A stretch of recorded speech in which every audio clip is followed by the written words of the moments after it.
Yo, what up? You know what it is. It's your boy AJ Francis reporting to you live from New York City, the birthplace of hip-hop.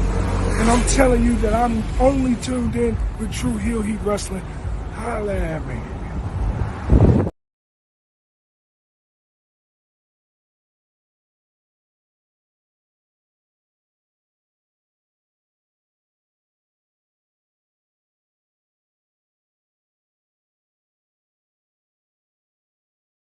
Alright, this is Danhausen here, very nice, very evil. You are watching Tru Heel Heat. Probably should have had MJF do this, but here we are.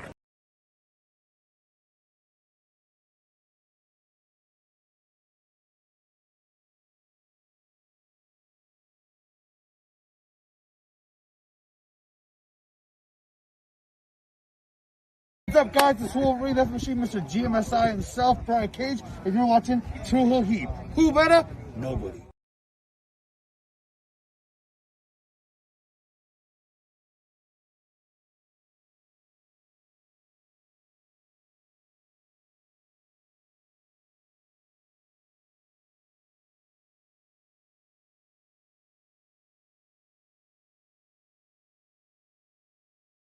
Welcome to Tru Heel Heat, the place where we use insider terms because we think we know what the fuck we're talking about, even though we don't. My name's Maxwell Jacob Friedman, and I'm better than you, and you know it.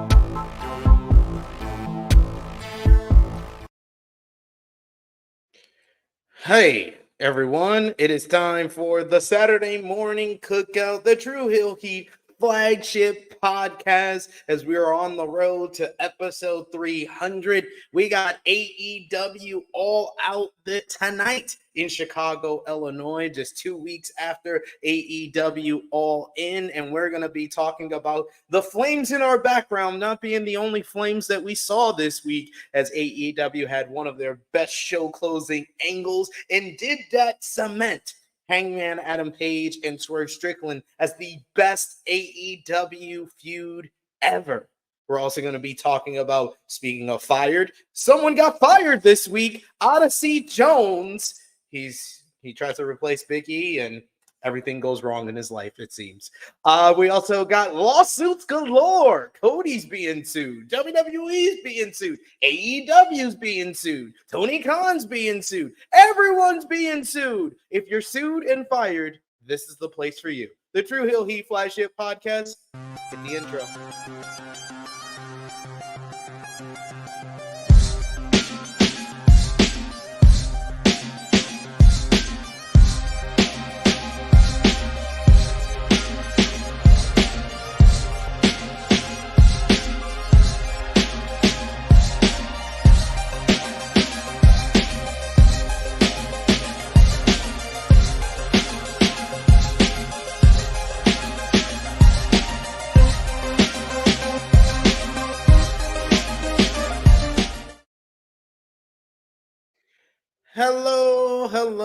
Hello. It is me, your Tru Heel Phenom, SP3. We are live on the Tru Heel Heat YouTube, Facebook, and Romeo's Twitter for Tru Heel Heat 293, all out in the fire, discussing the latest wrestling news, including where Hangman Adam Page versus Swerve Strickland ranks in the best AEW feuds ever, heading into their lights out steel cage matchup tonight. Odyssey Jones being fired from WWE due to domestic violence allegations. We're also going to recap This Week in Wrestling with WWE Bash in Berlin last Saturday, featuring GUNTHER and Randy Orton delivering a clinic in the main event. You had SmackDown last night. You had Raw, NXT No Mercy with Giulia's debut, WWE NXT, AEW Dynamite with Hangman Adam Page burning down whose house? Swerve's house. Collision and Rampage last night, ROH TV. You had NJPW's Shingo Takagi's 20th anniversary this morning, TNA Impact, and of course, final predictions for tonight's AEW All Out, plus much, much more. And we are joined, of course, by the beautiful, the lovely, the princess of all the true heels, Miss Krssi Love. How are you doing? Hey peeps, good morning, good afternoon, good night. What's happening? Happy Saturday to you all. Damn, that was a mouthful. SP, we got a lot to talk about. I don't know if we can make it in the under the 3. I don't know. It's always a tough journey, but we try our best every single week, it seems. Are you, by the way, Miss Krssi Hangman Love, in jail? Like, because he should be arrested for arson.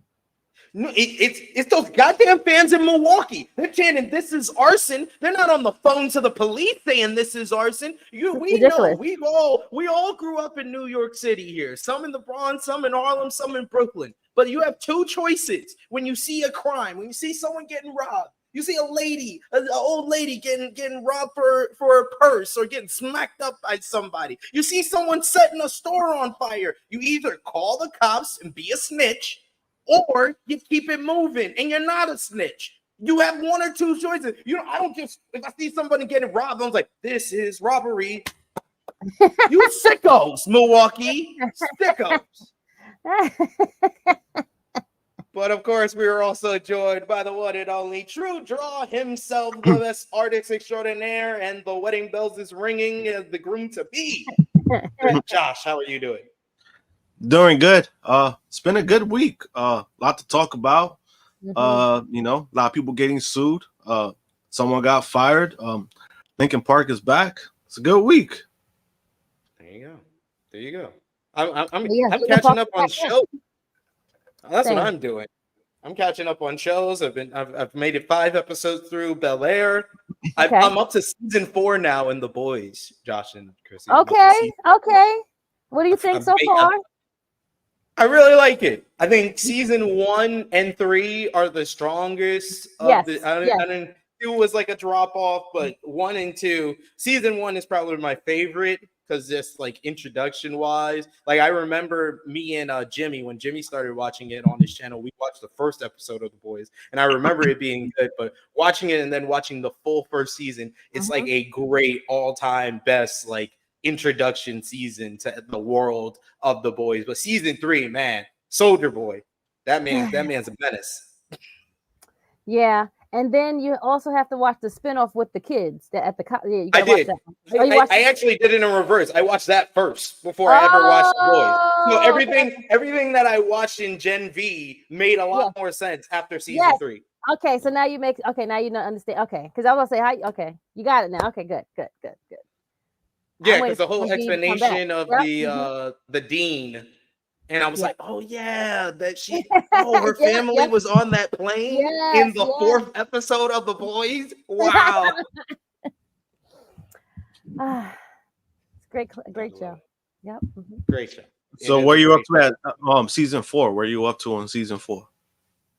I think episode 2 or 3. No, or I think it's like episode 2, 3, or 4 I'm up to so far. I know Butcher is dying right now. So yeah, that was the main thing. And then I think it's also Homelander. He's getting old. He keeps finding gray pubic hairs. We'll talk about season 4. Yeah, we got to talk about it because we'll go down the rabbit hole, and we don't want to do that right now because season 4, man, like. No, I mean I spoke about it a little bit when we did our Cobra Kai review. So I think SP3 might have he might have his take on it once he's finished, but I'm definitely interested to see what he says because like what I said, there was a lot of people who said they agreed with what I said about season 4. So. Hey, all I know is that I know online social media, a lot of people were down on season 4, but already 2 episodes into season 4, I'm like, it ain't Umbrella Academy bad. No, it's not. No, it's not. Umbrella Academy season 4 may have been the worst season of television I think I've ever seen in my life. Yeah, it's definitely not the worst. I just think with the boys, they butchered every freaking character. 5 was one of my favorite characters, and he's all about his family, and then He falls in love. Yep. Falls in love with his brother's wife. Like what? What? Classical is like the best character in the whole show, and he's in a freaking casket for a whole episode. What are we doing? No, it's not. It was no. Not, Boys season 4 is definitely not. To me, it's not bad. Like no, I know I don't people think are saying bad. It's not bad. I just think that they kind of what it is for me with season 4 was that they kind of focused more on shock value than like what the structure of the story is. That's how I felt like when it comes to season 4. I think they did that. They started doing more shock value like after season 1. They was like, all right, what can we do to shock to like push the envelope? What can we do to like say, oh my God, they did this on that show? That was I think you can only go up after like episode 2 when they explode translucent. They can only go up from there. In season 1, that's like episode 2 is Huey blowing up translucent. So you can only go up from there, but we will save the rest of the boys talk for the other channel for sports and entertainment once I'm done. What's the guy name that's mute and he looks like one of the guys from G.I. Joe? What's his name?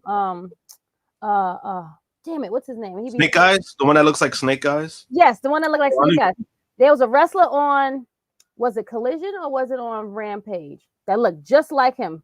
And I was like, is this like, what was his name? Damn it. And I was like, is he a copy of that? I was like, what are we doing here? Love it. You gotta love it. And also I'm like almost done with the bear. I'm just waiting on Jimmy at this point. We only have 2 episodes left.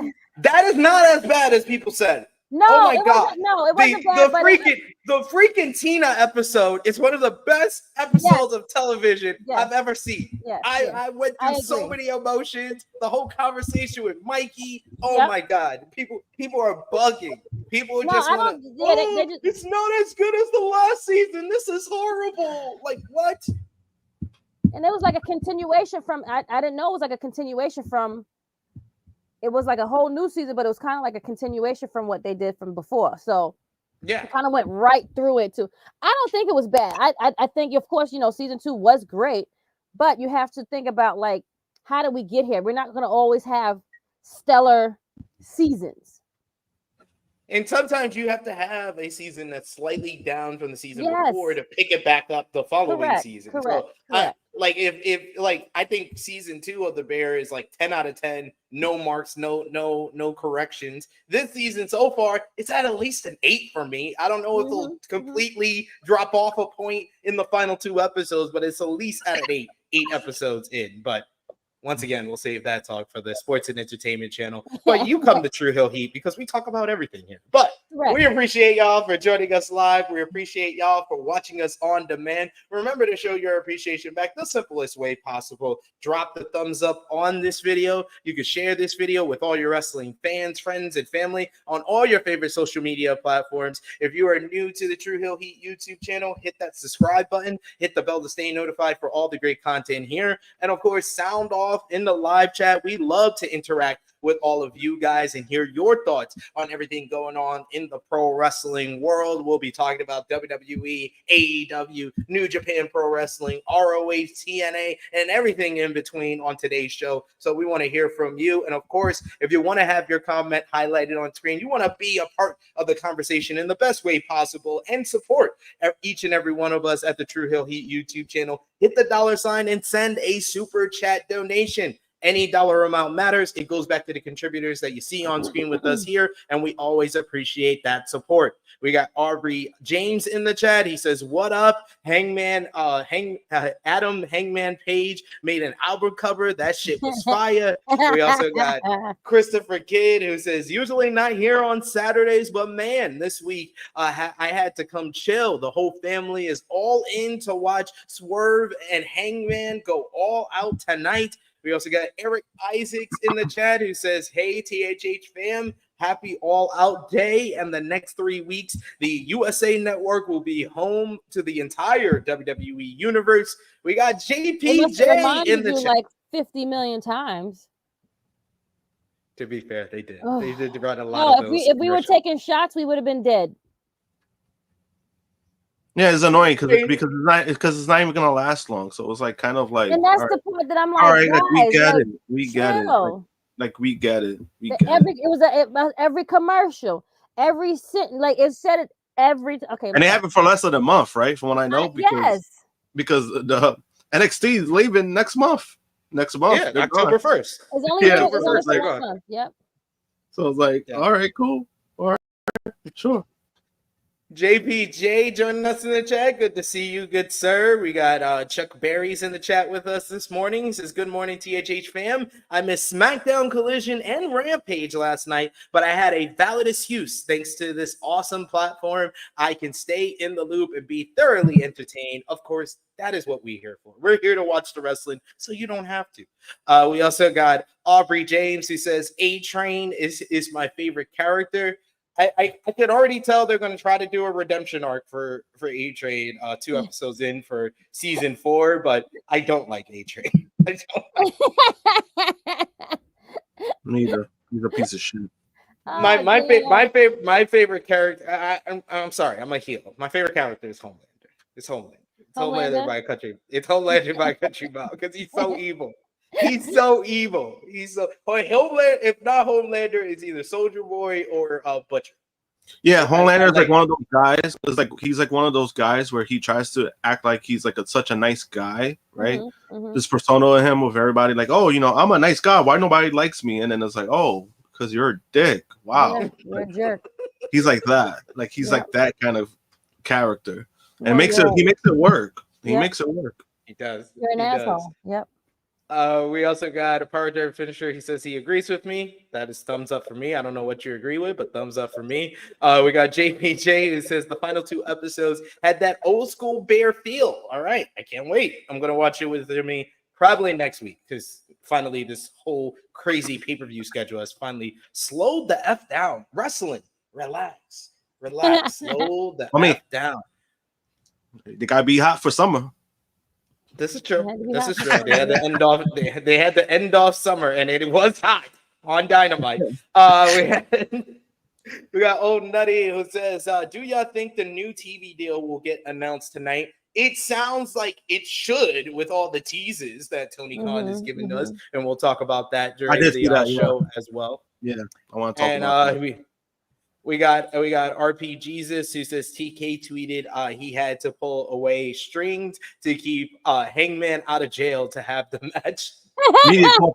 His media call, he did the same thing. Like he was like that. How they did like, oh, that we sit up all night to try to have to keep Hangman out of jail. Like it was mad funny. Commitment. I mean, at least he tried. You know what's crazy? If this was Adam Pearce, Hangman would have gotten the title match next week. Good point. If it was Christopher Daniels as well, he would have stripped him of a title that he doesn't have. Power Driver Finisher. Power Driver Finisher says MM is, I guess, is his favorite character. MM is up there. I do love MM, especially when he punched out that the white dude that was with his ex. That was my favorite part for MM. But I love Frenchie too. But I was like, season four. I was like. Oh yeah, no French. No French. It seems like they just pulled him being gay out of nowhere. Like to me, I'm sorry. It always seemed like he was in love with Kumiko. I think his name. Her name is Kamiko. It always seemed like he was in love with her, and then out of nowhere, it was like, oh no, now he's gay. I was like, oh, okay, right. That part. I was like, that's yeah, okay, whatever, sure, whatever you want to say. But yes, we're going to start off every episode of the Tru Heel Heat flagship podcast talking about all of you who's supporting us across social media and our Patreon page, our Tru Heel roll call, our top 3 conversation starters over on our Tru Heels group page. You got Stewie John Palmer, you got Neil Benedict, and number 1, Alan Weinstein. Patreon backers, you got Alan Weinstein, you got Vala B, you got Negro Buck Nick Jackson, Alex McCarthy, Professor Chris, Trey, Robert, Steve, Ladarius, Sean, aka Russell Scopes, Dan, Kobe, Dolores, John Martin, DJ Eric, Marcus, James, Alan, and Santo. Thank you so much for supporting us over at patreon.com/Tru Heel Heat. $3 a month gets you exclusive content and the best place to support us when we are not live here. But let's get live. Let's get into what we missed. And we're going to start off with last Saturday, which was WWE Bash in Berlin. The shows featured GUNTHER defeating Randy Orton in a tremendous main event matchup to retain the World Heavyweight Championship in Berlin, Germany. That crowd was hot the entire night, and they were definitely into this one. Probably up there with Randy Orton's best matches of his 20-year career, as Gunther made his first defense of the World Heavyweight Championship. You also had CM Punk and Drew McIntyre put on an excellent, violent strap match, which had Punk hitting 5 GTSs to touch all 4 corners and get his bracelet back to win the strap match against Drew McIntyre. More on Bracelet Gate later. Damian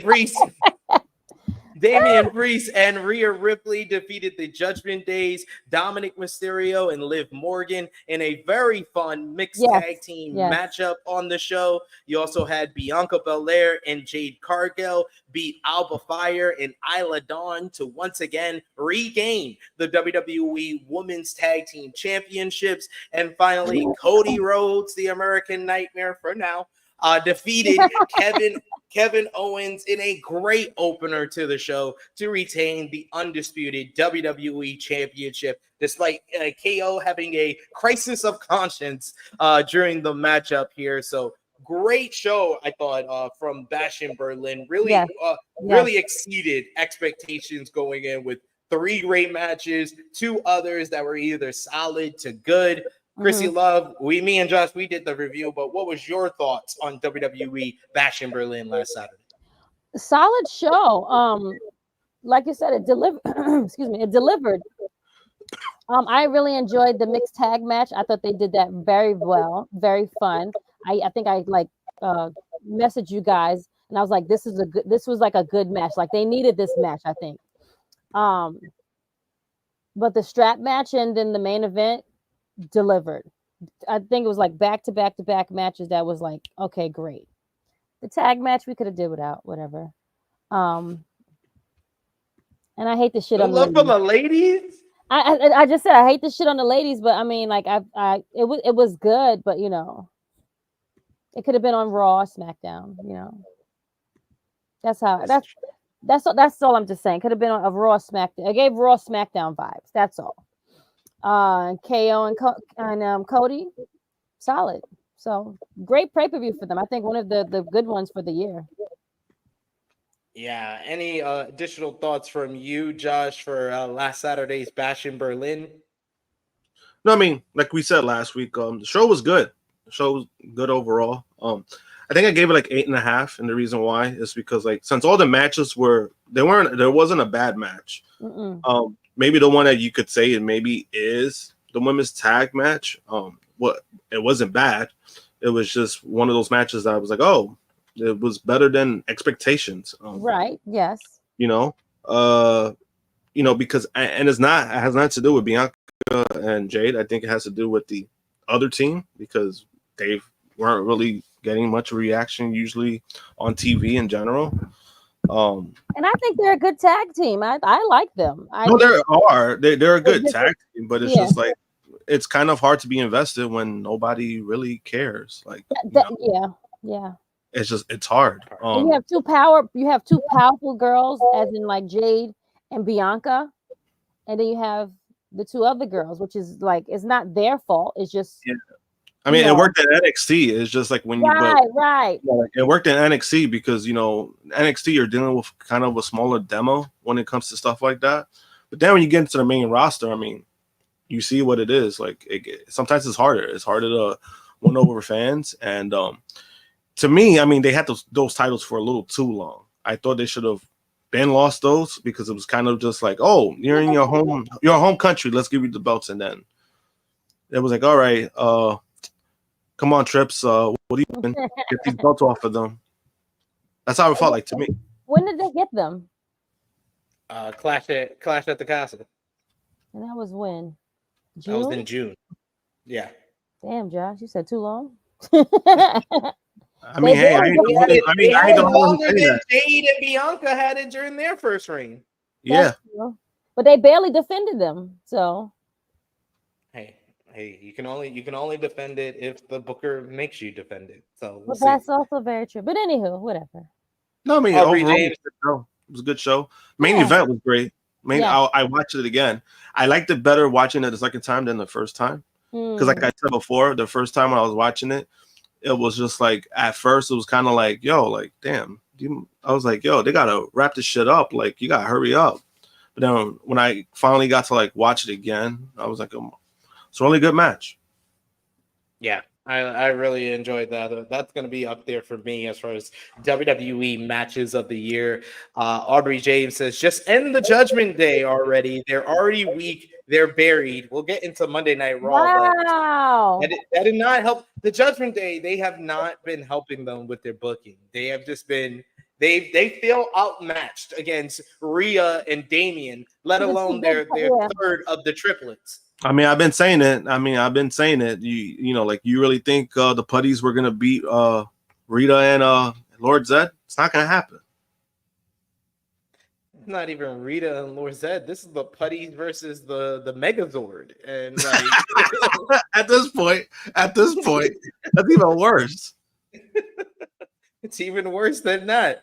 But we had some very, very kind of like crazy news coming out of Bash in Berlin and heading into Monday's Raw. On Monday, it was revealed that Odyssey Jones had been removed from the roster page on WWE's website weeks after he made his main roster debut.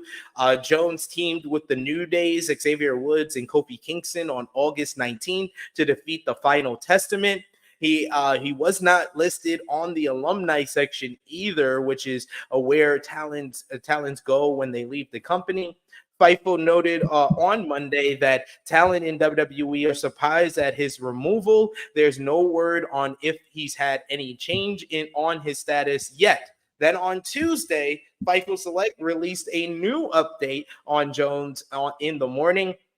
According to the latest update, besides Jones not appearing on Raw, the wrestler was not in attendance at Monday's show either and last week's show. Additionally, WWE sources stated that Jones was not in the immediate creative plans, quote unquote, for the promotion, with no other contents provided on Jones' status. Also, the New Day's Kofi Kingston and Xavier Woods appeared to reference Jones in their TV segment the week prior without actually mentioning him by name. Fightful notes that WWE talent haven't heard from officials regarding what happened with Odyssey Jones. His removal from the WWE website is reportedly not an error either. Dave Meltzer kind of speculated on things, saying that it seemed like he was let go. Sportskeeda Wrestling's Chris Featherstone was reporting via social media that Odyssey Jones was quote unquote gone from WWE on Tuesday. However, no details were given as to why he was let go, and WWE was yet to comment on Jones or his rumored release. Then it was on Wednesday that Dave Meltzer of the Wrestling Observer, Brian Alvarez, of the Wrestling Observer newsletter, said that Jones was apparently fired. PW Insider later reported that while his status has not been confirmed by WWE, Jones was removed from the internal roster and is believed to be gone from the company. It was noted that his removal from the website was not a mistake and that the creative team was told to remove Jones from any further plans. No reason was given at that time, and there have been rumors that Jones was arrested in Arkansas, but this doesn't appear to be the case. PW Insider notes that someone with his real name, Omari Palmer, was arrested on August 24th, but the age and mugshot don't match. While there are other issues regarding behavioral issues, these haven't been confirmed either. Then in the final update from Fightful's Sean Ross Sapp, Jones' removal from WWE television came when allegations of domestic violence came to light against him. There was a Twitter account that had been basically commenting on different WWE posts and any posts regarding Odyssey Jones, including his own social media, basically alleging that he assaulted someone that he was in a relationship with on vacation prior to his call up to the main roster and main roster debut. Sean Ross Sapp notes that it is not known if any of an arrest had been made or charges had been pressed in relation to the situation. talent had not been made aware of the situation, and WWE has yet to reach back to them in regards to his status with the company at this time. But it's just I mean, Odyssey Jones may be one of the craziest like stories as far as this dude got called up to the main roster in 2023 in the 2023 WWE draft. He sat on the sidelines for a good year. Then he gets drafted again in the 2024 WWE draft. He waits like 3 more months before he's eventually called up. He gets a couple of weeks where they make him look like a new monster, a friendly babyface, possibly joining with the New Day. And then it's over because he has domestic violence allegations. And, you know, I don't know if the allegations are true or not. If they are, fuck them.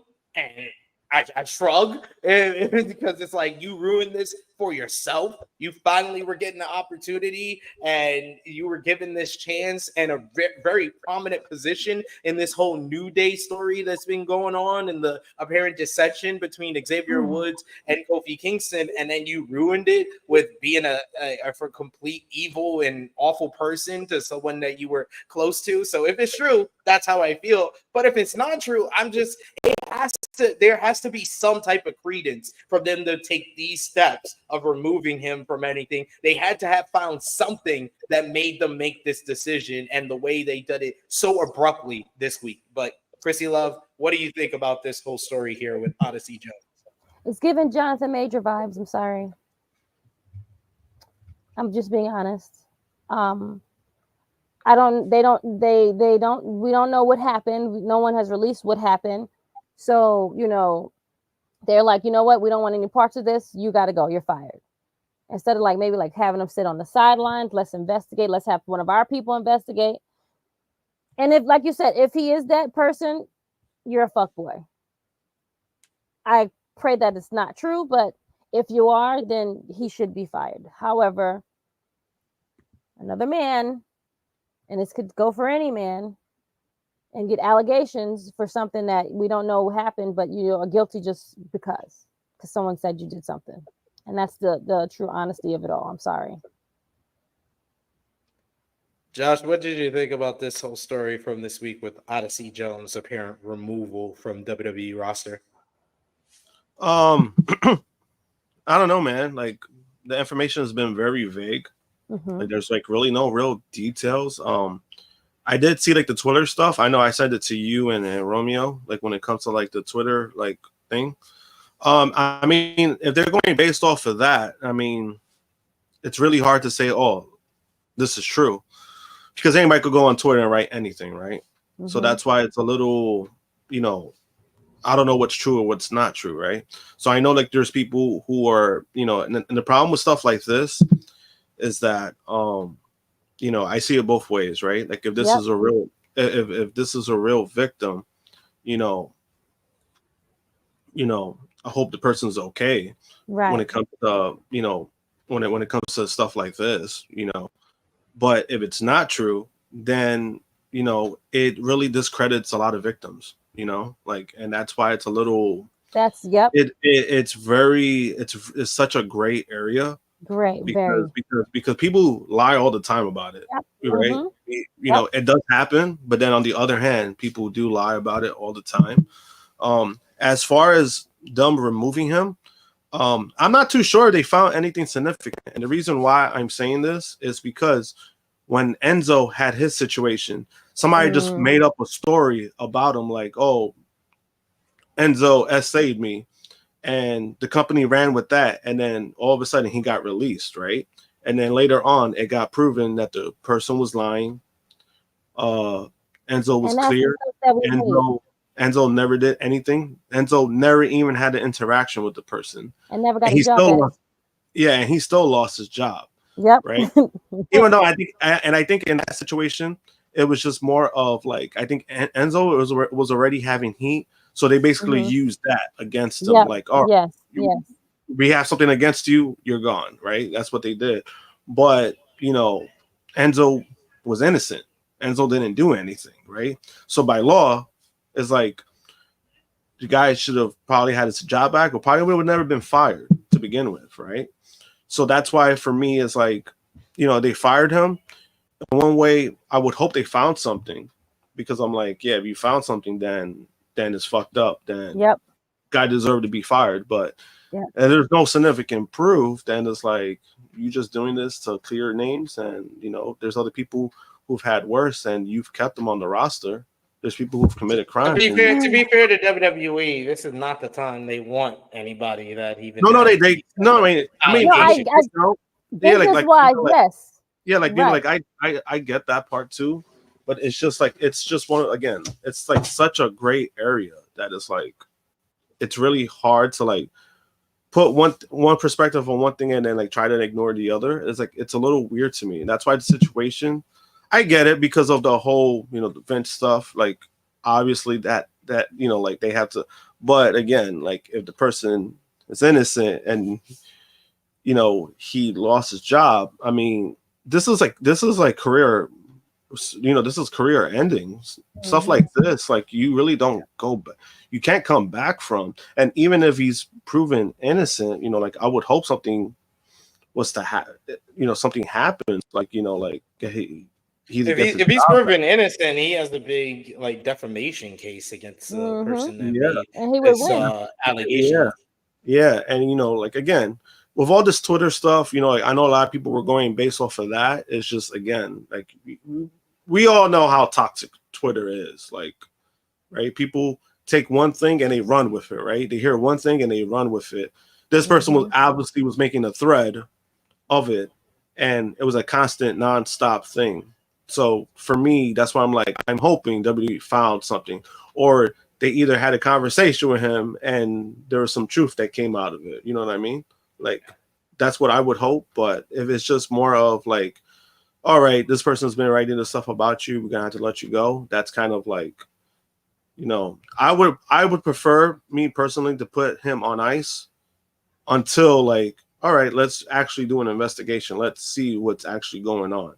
Maybe they did, and they could be doing that now, because there's no confirmation that he's actually been fired from the company. Yeah, and that's why, to me, like, that's why it's also very, like, the information we've been getting is very vague.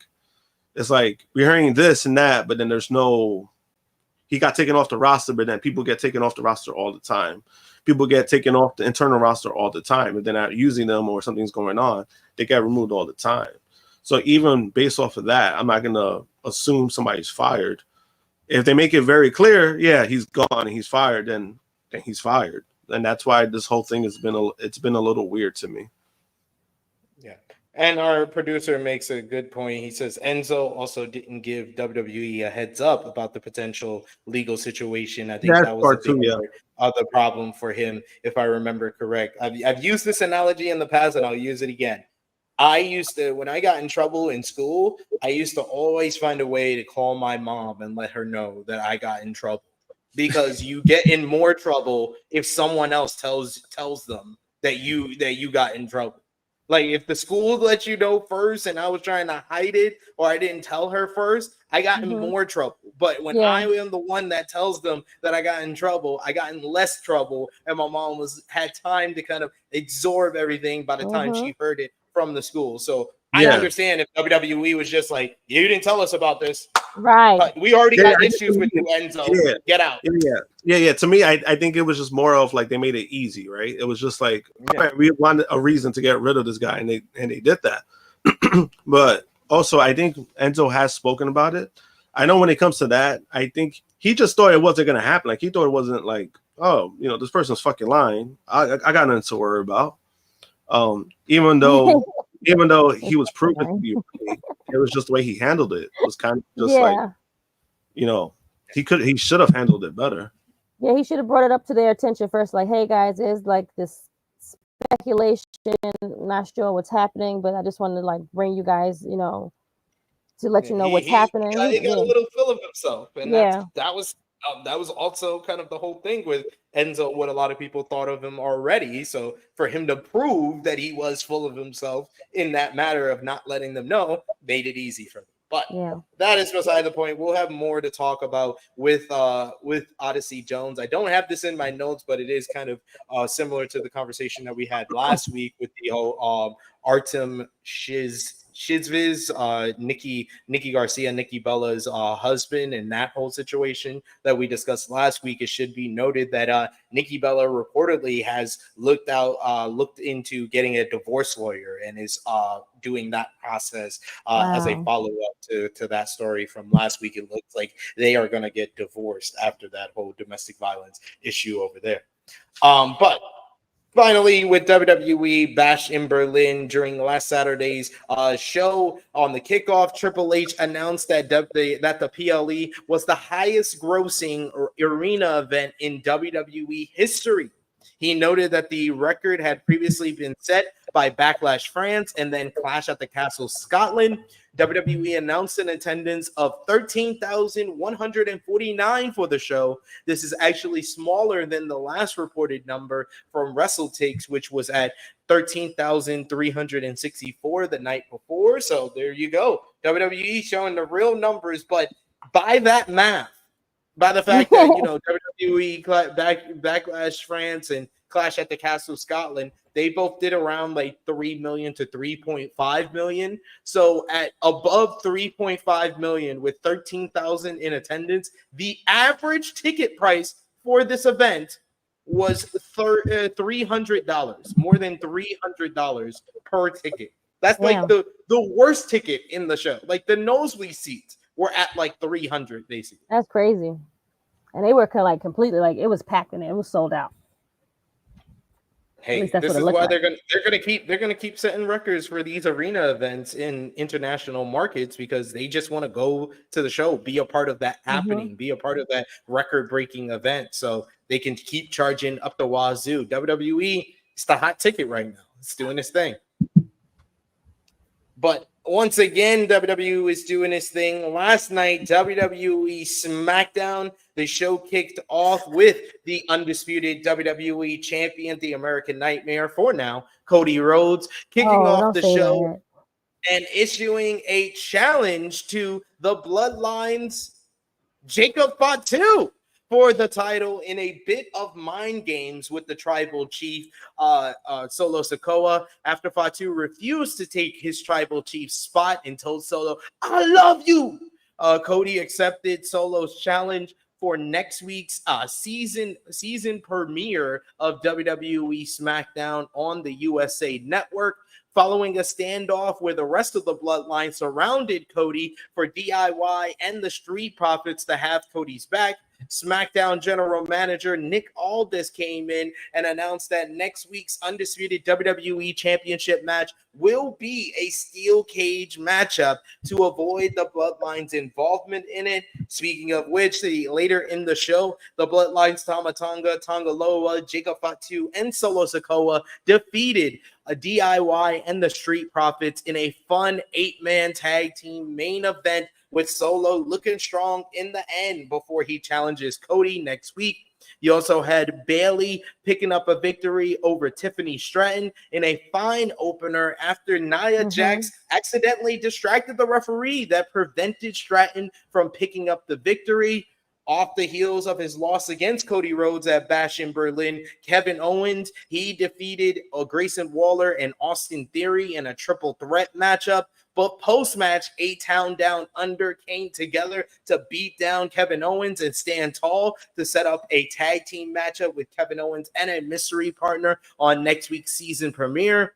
You also had LA Knight, had a confrontation with Carmelo Hayes and Andrade that positioned both men as potential next challengers for the United States Championship, only for them both to eat a BFT, which is starting to feel like the Stunner now, the way getting into it. You also had Chelsea Green pick up a surprising victory over Meechin on the show, and then and one of the most hilarious things I've seen on wrestling this week, you had Giovanni Vinci. He made his return to SmackDown, made his re-debut in his old NXT character, and he lost in 10 seconds to Apollo Crews. Oh my God, WWE. I knew this was going to happen. I hate when I'm right about things, but I said when Giovanni Vinci was doing the same gimmick that WWE didn't like in NXT, they didn't like it so much they called him up and put him back with Imperium and said, hey, leave that trash ass gimmick in NXT and just be the guy that's gonna lose all the time in Imperium. But like, yo, oh my God, this was proof positive to me that WWE still going to WWE. Like I think it was Kate of Fightful on last night's post show. She said if very Karrion Krossage with the way they did that. Krssi Love, what did you think about the final SmackDown on Fox as well as Giovanni Vinci's re-debut? I was very disappointed in the last episode. I'm not gonna lie to you. I thought they were gonna be a little bit, more. Giovanni took longer coming out than he lasted in the ring.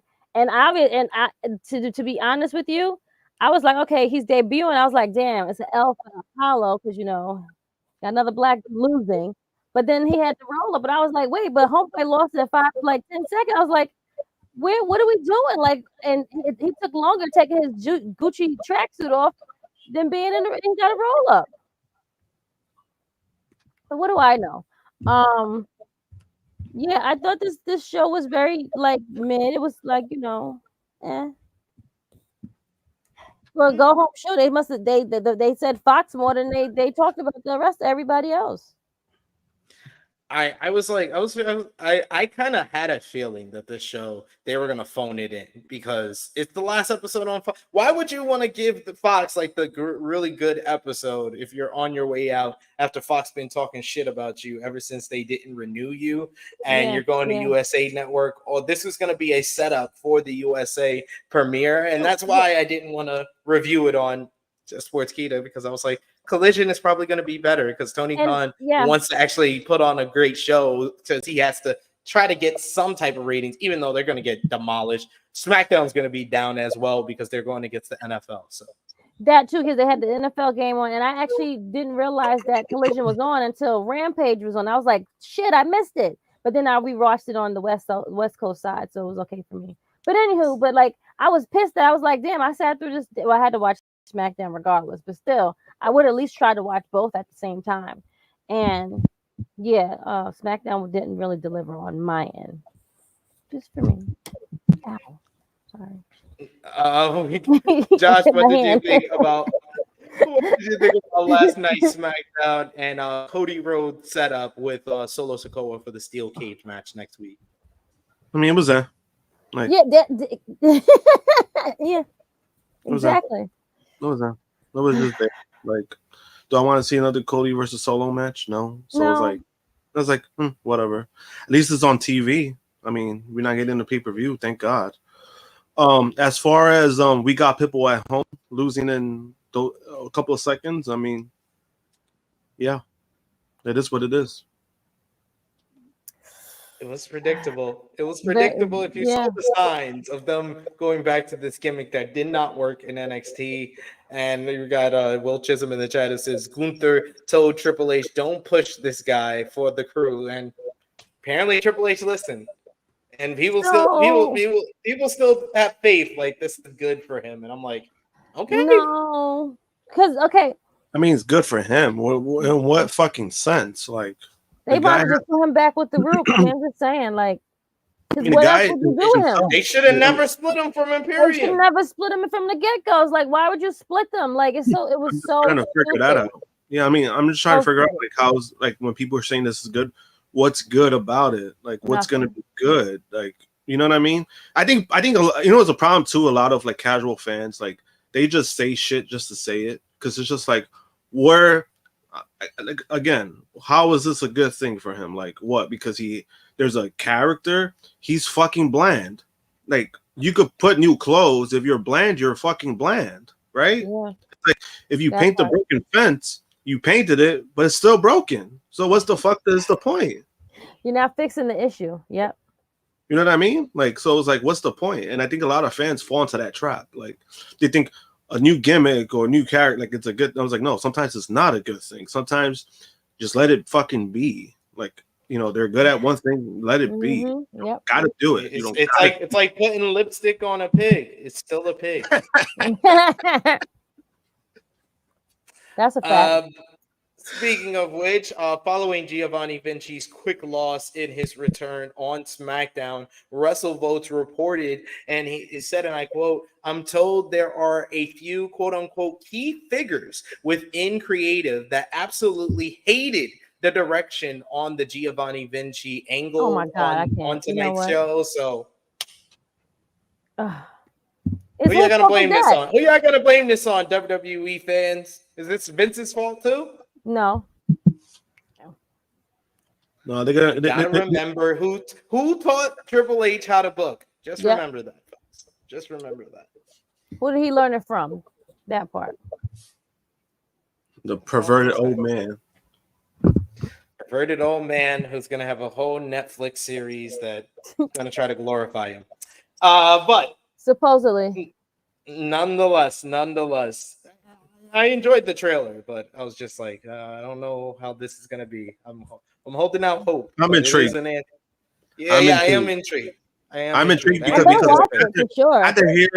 I'm intrigued because after hearing like WWE doesn't really have control of it because it's a Netflix exclusive.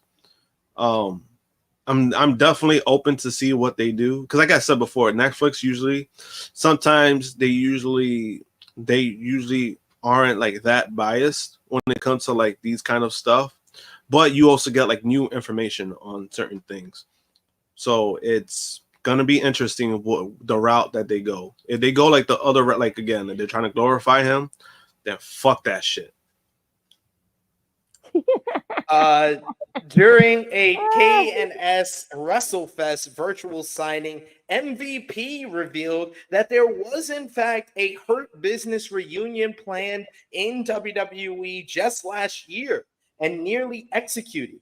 He said, and I quote, "We were told we were going to be reunited. I still have a shirt. The shirts were made. Hurt Business on the front and Back in Business on the back. They were made. I like that. We were told that it was going to happen. Next thing I see, Bobby is with the Street Profits. What happened here? I get a call from Bruce Pritchard. Somebody should have called you," he said. "Sorry, we decided we're going in a different direction." And I'm like, what the fuck is that? That's not professional. That's how it went down. I'm a professional. I show up and I go to work and I do what I'm told. In the pro wrestling business, once you get to a certain level, you do have input in what you do. It's one thing when we're told we're going to do this and steps have been made, and then there is a pivot without a conversation. That's not good business. I don't care what anybody thinks. That's not how you do business. Needless to say, I was very salty about that. We had Bobby going from a two-time WWE champion to not being in the conversation or in the title picture at all. Got put with the Street Profits, Montez Ford and Angelo Dawkins, who were white hot, and they got cooled off. The Street Profits went from being major figures to sitting in catering. I don't know why. I don't understand it, but I don't make decisions in that way. Both MVP and Bobby Lashley, of course, recently departed WWE in the summer of 2024 after MVP made his thoughts known and actually revealed this on Instagram posts within the comments that there was a Hurt Business reunion that got rejected by Triple H. But he did also say in the interview he doesn't feel that Triple H is racist. He said Hulk Hogan is racist because he actually admitted it. He doesn't know if Triple H is racist. But I mean, this right here is just like, he's right. Even when Bobby Lashley got paired with the Street Profits, they tried to make them heels, and they were so popular that he had to change them back to baby faces, and then he cooled them off. Like, they literally, the fans told you, we like these guys together. We want them to be baby faces, and he still goes ahead and cools them off. What do you think about MVP's comments, Josh? He should have had the new shirt that said "Bad Business" from what I've been hearing. Say the least. I mean, who knows? I mean, I tend to believe MVP on it. Yeah, I think he's not gonna lie and just say some like foolishness or whatever. I think MVP, but not only that, but like a lot of the stories have been kind of lining up. Like Lashley has kind of said the same thing. Like he doesn't know why they weren't put back together. Sheldon Benjamin has said it too. Like he doesn't know why it never happened. You know, so there's a lot of things that's been lining up. And then when it comes to the whole thing with the Street Profits and the Lashley pairing, it wasn't a bad pairing. It was just the execution of it. That's made it bad. Because again, I didn't mind the whole heel stuff, right? I didn't mind it because I was like, oh, this is something new for Street Profits, them being heels, right? And you know, Lashley has been a heel and he's been a great heel in my opinion, right? So I didn't mind it too much, but then once the crowd kind of like dictated, like, no, we want these guys baby faces, they try to push them back to baby faces, but then it got paired up with Karrion Kross. Like that was the feud, and it's like that sealed it off right there. That part. Yeah, and then even like if you look at WrestleMania Night 2, like that was the weakest match of Night 2. Like, by far. You know, so you know, it's unfortunate. It's unfortunate, but do I believe him? Yeah, I believe him because I'm like, again, like we all know MVP, right? I don't think his wrestling has always been great, but he stands on business. Right. So I'm a side with MVP on this. I agree with you there, but man, I will say to this comment from Frantic World, he says Hurt Syndicate with Swerve in AEW is best for business. All I know is that I have tried to talk to people within AEW and I asked them about the Hurt Syndicate possibly coming in, and all the people from AEW has told me is that it does seem likely.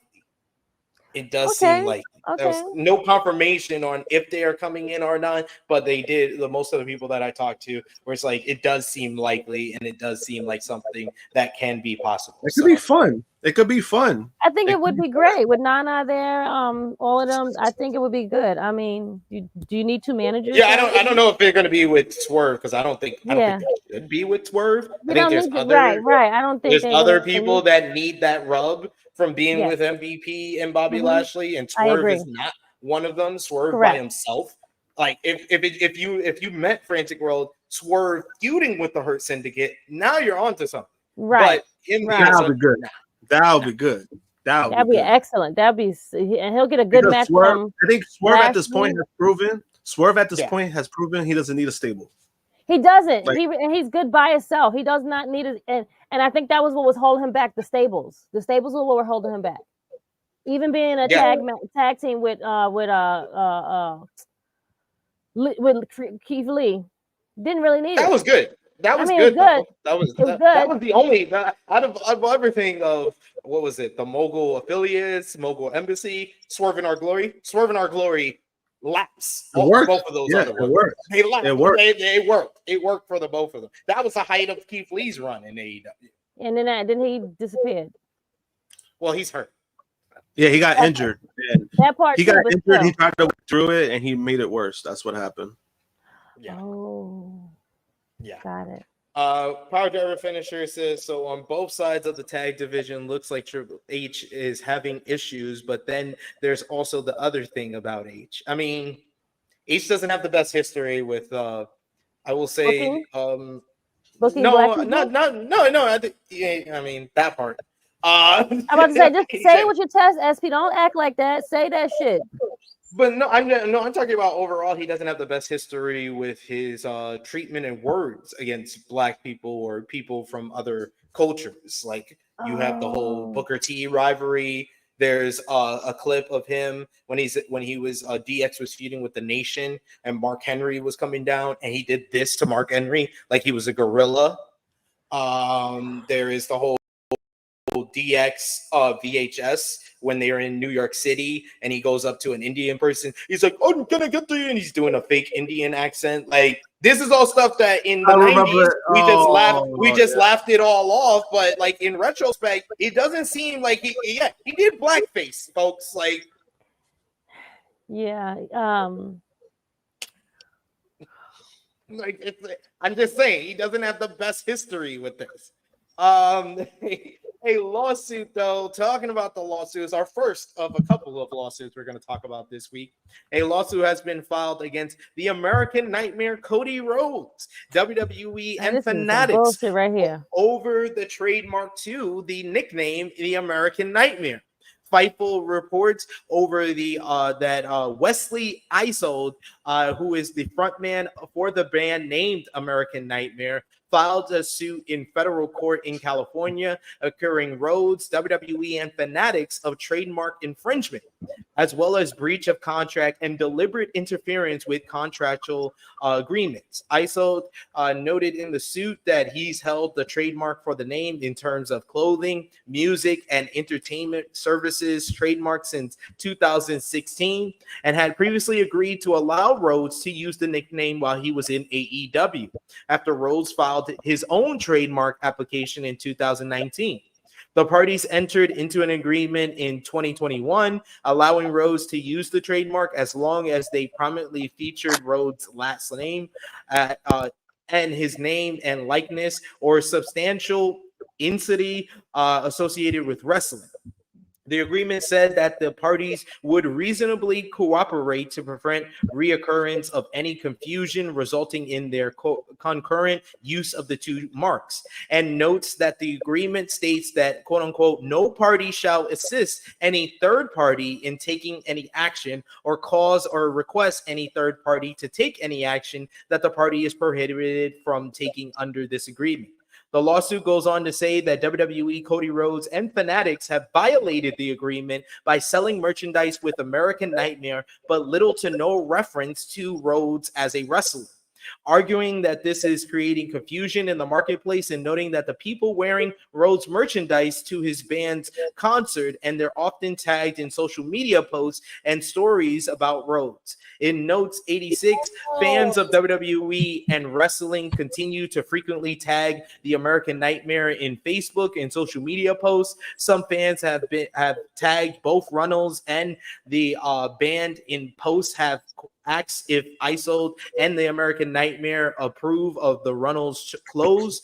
To date, fans of both Runnels and American Nightmare purchased the Runnels clothes, and fans attending American Nightmare concerts and other events, including in California, specifically this judicial district, wear both the Runnels clothes and Isold clothes.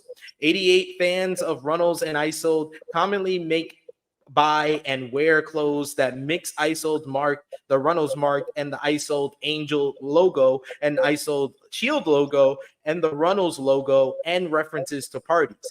Isold is seeking at least $150,000 in damages, as well as the treble damages of up to $300,000 for federal trademark infringement, plus attorney's expenses. So, just pay it.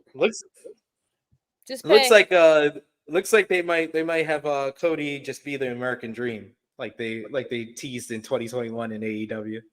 No, see, the new American Dream, Cody Rhodes.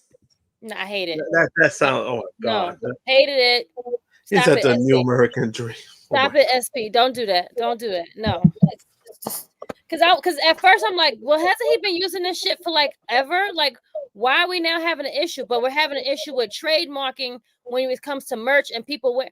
Okay, well, people wear WWE shirts to AEW all the time. Like, I don't understand. Like, but I guess it's not for something trademarked by like it's the WWE merch. Yeah, right. I understand it now because I'm like, what the fuck is they? What do they mean? Like, what do we like? He's been had this thing forever. He has the whole Nightmare Factory. He has like everything like it's graffitied everywhere. So I think it's to the point where it's like they're not making any money. He is,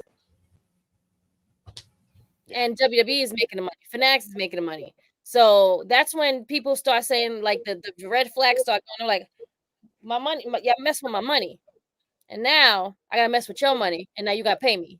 And they got to pay. Yep. Or they're going to settle some kind of way. They're not going to go to court. They're going to probably settle some kind of way and do something. Yep.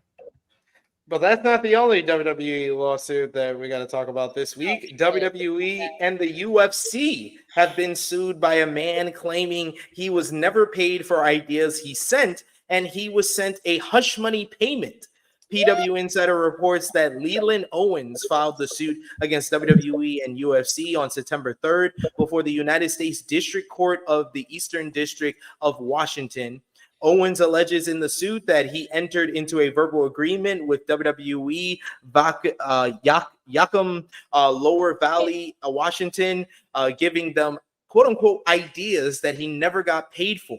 Owens claims in the suit that I gave the WWE ideas and never got paid. I also told Danny O'Brien at the time what I was going to do with my earning with said ideas, and the World Wrestling Entertainment tried to get in front of it because Vince thinks of this as competition. We have a verbal agreement in which was supposed to talk about at the time I received my payment for my ideas. Owens went further to claim that WWE sent Danny O'Brien, using that name, and Sasha Banks, acknowledging that she is now known as Mercedes Moné in AEW, to send him quote-unquote hush money over a comment Stephanie McMahon made about his daughter in the form of a $100,000 check. No. He also alleges he submitted ideas to Triple H, Moné, and Bryan through Instagram. Owens has asked for a cease and desist on TKO Group, as well as, quote-unquote, what is fair and accurate. The lawsuit was filed by mail on August 30th, and it was recorded by the court on September 3rd. WWE has yet to respond to the claims, but... They won't. I mean, they will. They'll have their lawyers like, yeah. They're not going to say anything publicly, but, like, damn, y'all got to pay all this money. That's anytime you hear hush money in WWE, it's never a good thing. Never a good, and I mean they did it. 9 out of 10 chances they did it. Sorry. Yep. So here we are. WWE Raw this week. The show featured Rhea Ripley kicking off the show, only to be interrupted by her former Latino Heat, Dominic Mysterio, who had a nice little black eye. This led to Liv Morgan trying to attack Ripley, who went after Dom after cutting her off. But Liv got the last laugh as she hung Rhea up in the ropes, attacking her knee. This led to a show-long narrative with Rhea Ripley now injured, Damian Priest looking for revenge until Rhea Ripley came up with the idea after Finn Balor agreed to a tag team matchup with JD McDonough against Damian Priest. Against Damian Priest and any partner of his choosing. And Rhea had the idea of asking Jey Uso to be Damian Priest's partner against the Judgment Day's Balor and JD McDonough in the main event with Priest and Jay. Huh? Where is Jimmy? He's hurt. He's still hurt. He's still out. Yeah. Oh my God. Okay. Sorry. Never mind. Jay and Priest picked up the win over the current World Tag Team Champions as the Judgment Day lose again. Yeah. Sami Zayn interrupted GUNTHER, his celebration after Bash in Berlin, and stated his claim to go after the World Heavyweight Championship, noting his victory over the Ring General at WrestleMania 40. You also had Ilya Dragunov. Ilya Dragunov beat Dragon Lee and Dominic Mysterio in a pretty fun triple threat matchup, while Braun Strowman replaced Bronson Reed, who was out with a case of COVID, and defeated Sheamus and Ludwig Kaiser thanks to an assist from Pete Dunne taking out Sheamus for both Dragunov and Braun to advance to next week's four-way Intercontinental Championship #1 contenders tournament finals. You also had Alba Fire and Ala Dawn beat Damage Control's Io Sky and Kairi Sane to become the #1 contenders for Jade Cargill and Bianca Belair's WWE Women's Tag Team Championships on next week's season premiere of Monday Night Raw after Kairi busted her face open on the announce table. Yeah. You also had American Made. They picked up a 6-person tag team win over Alpha Academy. Post-match, Chad Gable made a challenge to the Wyatt Six for an 8-person street fights on next week's season premiere, with Uncle Howdy accepting for the Wyatt Six. And then finally, you had CM Punk came out to celebrate his strap match win and challenge Gunther for the World Heavyweight title, but it was Drew McIntyre who got revenge for his Bash in Berlin loss by viciously attacking Punk, taking back the bracelet, only to break the bracelet, shattering the beads, and then he shoved the beads in CM Punk's mouth, delivered another Claymore, which caused some blood from CM Punk's mouth before he was stretchered out of the building, not before Drew McIntyre attacked him one more time before he was put into an ambulance. Great angle to set up a possible third matchup between CM Punk and Drew McIntyre. Josh, what did you think about the broken beads of Punk's bracelet and that MacGuffin finally destroyed? It was about damn time. Yep. It's about damn time. I was sick of looking at it at this point.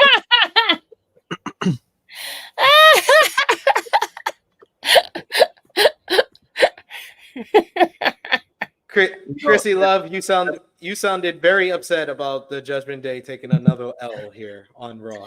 And then we keep saying, "Oh, I got somebody that I know who's gonna do it." And then everybody's going, "Yeah, yeet." Hated it, corny, whatever. I'm over it. I forgot you don't like Jey Uso and this the. No, I did. I like Jey Uso. I'm not the yeet. I never liked the yeet foolishness. Like, it's cool when you're there and you get to yeet, but I'm over like all of it. Like, and every third word is yeet, yeet. Stupid. It's corny. I'm over it now. It was cute when it first did it, and I'm like, yeah, no. You know, WWE got to shove it down your throat. Oh, it's been shoved down, and I'm throwing it up as we speak. Every time I hear it, that and Fox. It sells merchandise. That's what it's all about. It does sell merch. I mean, when it's there, again, another one that don't sell the right merch at the arenas. They sell it online, but they don't have it when you're there. Hey, I see multiple people. I went to a Rev Pro show and they had on Jey Uso shirts. Prince! Is Prince going to be in the wedding? Yep. That's the plan. The ring bearer. Yay. I was about to say he should be the ring bearer. That's how it should go. We got Eric Isaacs in the chat. He says, "Oh boy, Jade and Bianca versus Isla and Alba, part 3. Sign." He says, "I hope that this is the end of that feud." I think it is. This is their way of getting the rematch out the way. Yeah, it should be. Finally. Hopefully, one would hope. But Damage Control came up straight in that number 1 contenders matchup, but Damage Control got paid this week as PW Insider reports that Asuka has signed a new long-term contract with WWE. Other details of the deal were not revealed. Asuka has been out of action for months, with her last match happening at Backlash France in May. She later had surgery to repair a knee injury. Meanwhile, you had Shayna Baszler is sticking with WWE for the foreseeable future, signing a new deal according to a new report. Fightful Select reports that Baszler signed a new multi-year contract with the company, though the specific length is not known. The report notes that Baszler's contract with WWE was set to expire this year and that the deal for a new contract came together recently. One longtime WWE staffer noted that Baszler is always easy to work with and has no ego regarding her work with the company. A higher up added that Baszler has been helpful in regard to the newer talent as well.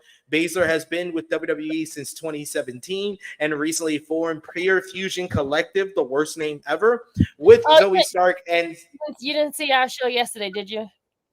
No, I haven't yet. Oh, we said that they put it in Chat GPT and they had like a whole bunch of names and they picked that one. and then me and Stephanie tested it to see if it was true, and it did. It has to be, because it came up with a whole bunch of stupid names.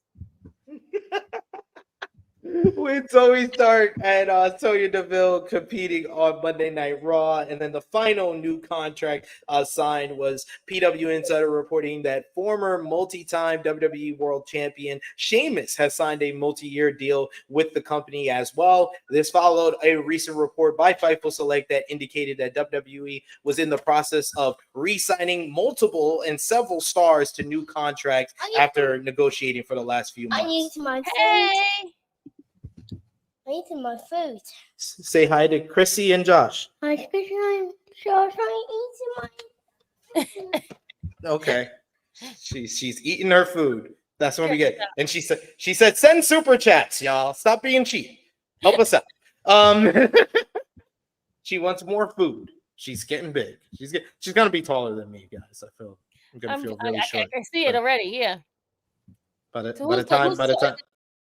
Who's tall on your side or Tia's side? I think the men in Tia's family are tall, so probably her comes from her side. Yeah, so my son did too.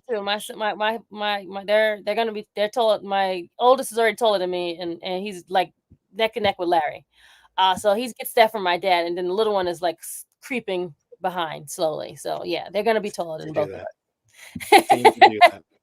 But no, I'm happy for all the new contracts. I'm a little disappointed Sheamus re-signed because I was holding out hope we could see Sheamus leave WWE because I think that he could have like another career renaissance outside the company. But he's a workhorse for WWE. I'm about to say he's one of the like main pillars that like keeps the company like running and like will like be the one that gets tagged in if they need him to do something or whatever. So.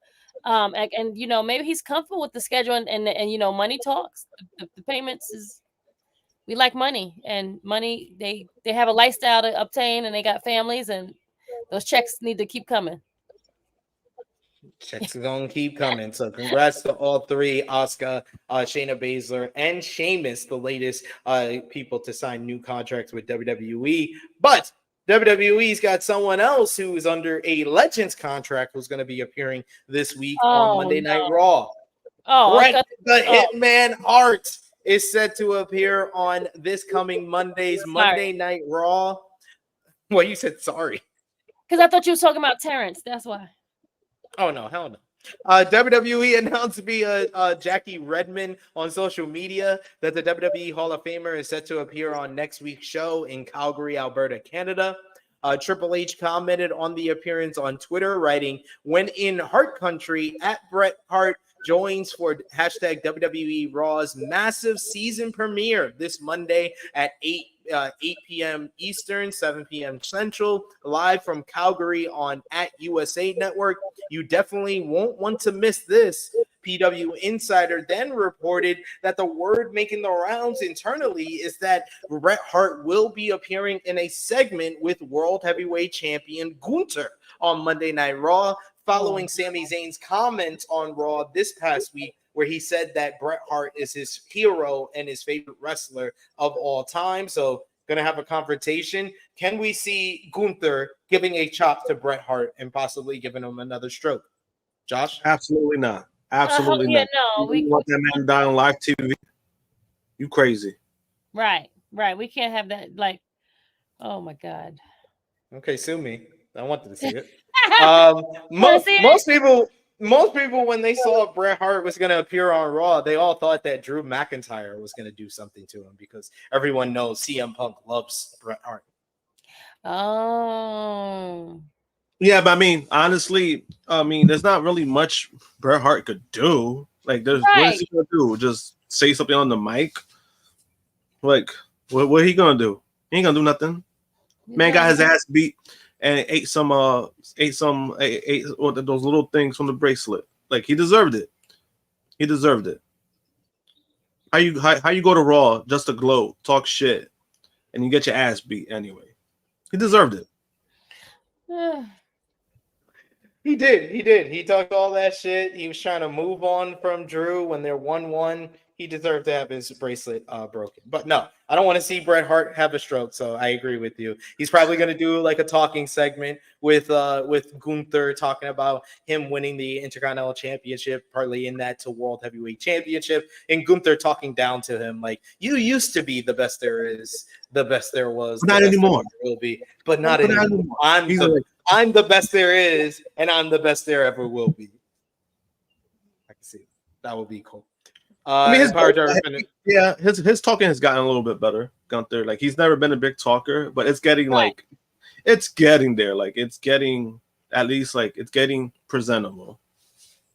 Yeah, I agree with you. I like Gunther's on the mic. I think he's one of the better people on WWE right now. But finally, before we get into NXT from this week with No Mercy and the weekly show, WWE's house show schedule has been much lighter this year, and in your report has some details on the backstage reaction to that. As of this show, there are only 2 live events scheduled for WWE in the United States before the holidays, which will take place on September 28th and 29th in Columbus, Georgia, and Huntsville, Alabama. The remainder of the house show schedule consists of UK tours the weeks of October 13th and November 3rd.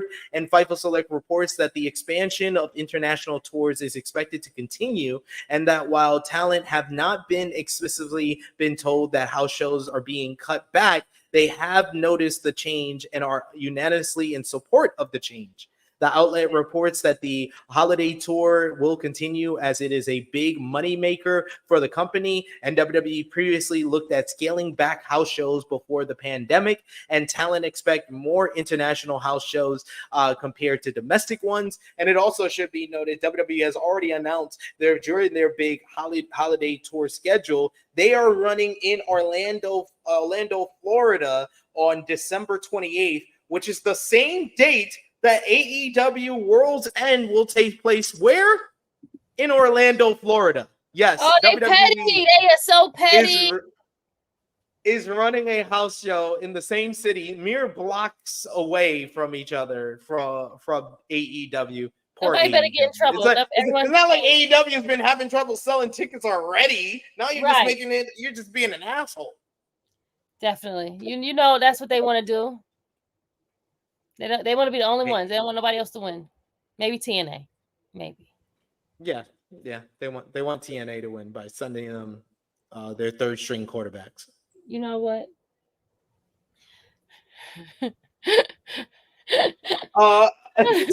Speaking of which, NXT No Mercy was last Sunday. The show featured Ethan Page defeating TNA Wrestling's own Joe Hendry in a good main event matchup with Trick Williams as the special guest referee to retain the NXT Championship.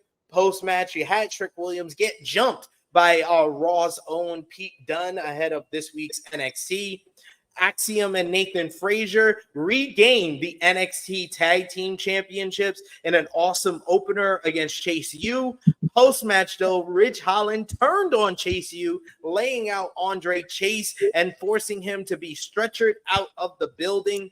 Zachary Wentz beat Wes Lee in a battle of the former MSK in a fun matchup with the X Division champion, actually picking up the win. I can admit when I was wrong, and I was wrong. It was actually a good move putting the X Division Championship on him before he got a win on a WWE PLE. Yeah. Obafemi defeated Tony D'Angelo in a solid hoss fight to retain the NXT North American Championship.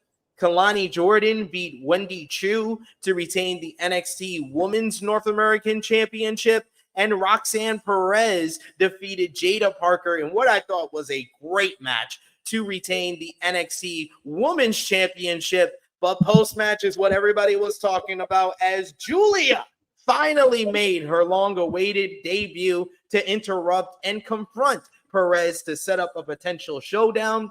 That led into NXT on Tuesday, which Chelsea Green interrupting NXT Women's Champion Roxanne Perez to stake her claim for a shot only for Giulia to interrupt to make her NXT TV debut.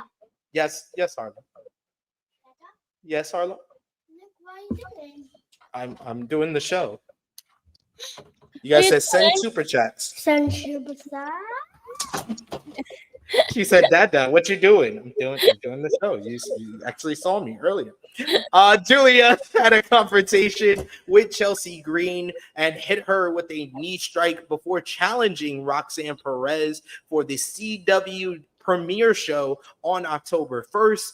The Rascals, they picked up a victory over Hank and Tank and Gallus to become the #1 contenders for the NXT Tag Team Championships next week.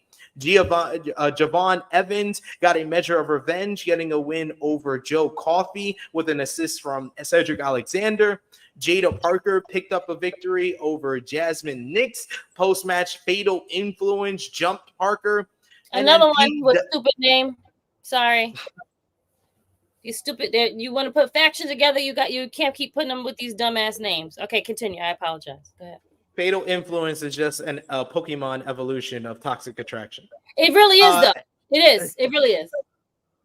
And Pete Dunne and Trick Williams fought throughout the show after a brawl to open the show until their matchup that ended in a double countout after they both went crashing through the announce table and kept fighting afterwards. This led to Ava announcing that it will be Trick versus Pete Dunne in a last man standing matchup on next week's NXT to determine who will face Ethan Page for the NXT Championship coming up on October 1st on the CW premiere.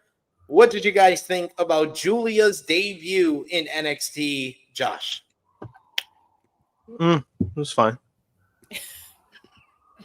Damn, Josh. Dang. Friend. Josh is no-selling everything NXT. I thought it was good. However, WWE need to pick up on their angles.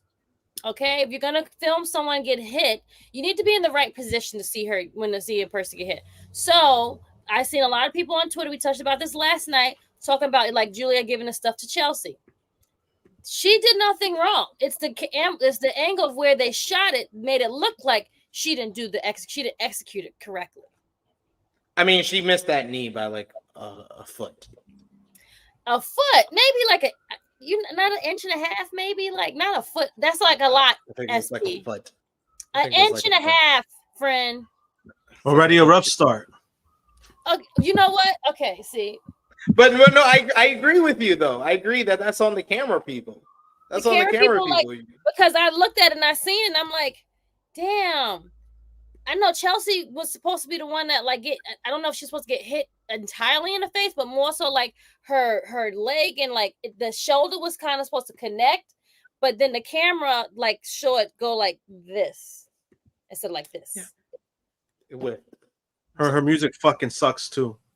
That shit. Her music is not good. Def Rebel once again doing booking theme song malpractice, it seems. But I like Giulia's introduction. I thought it felt big time. It was on a premium live event.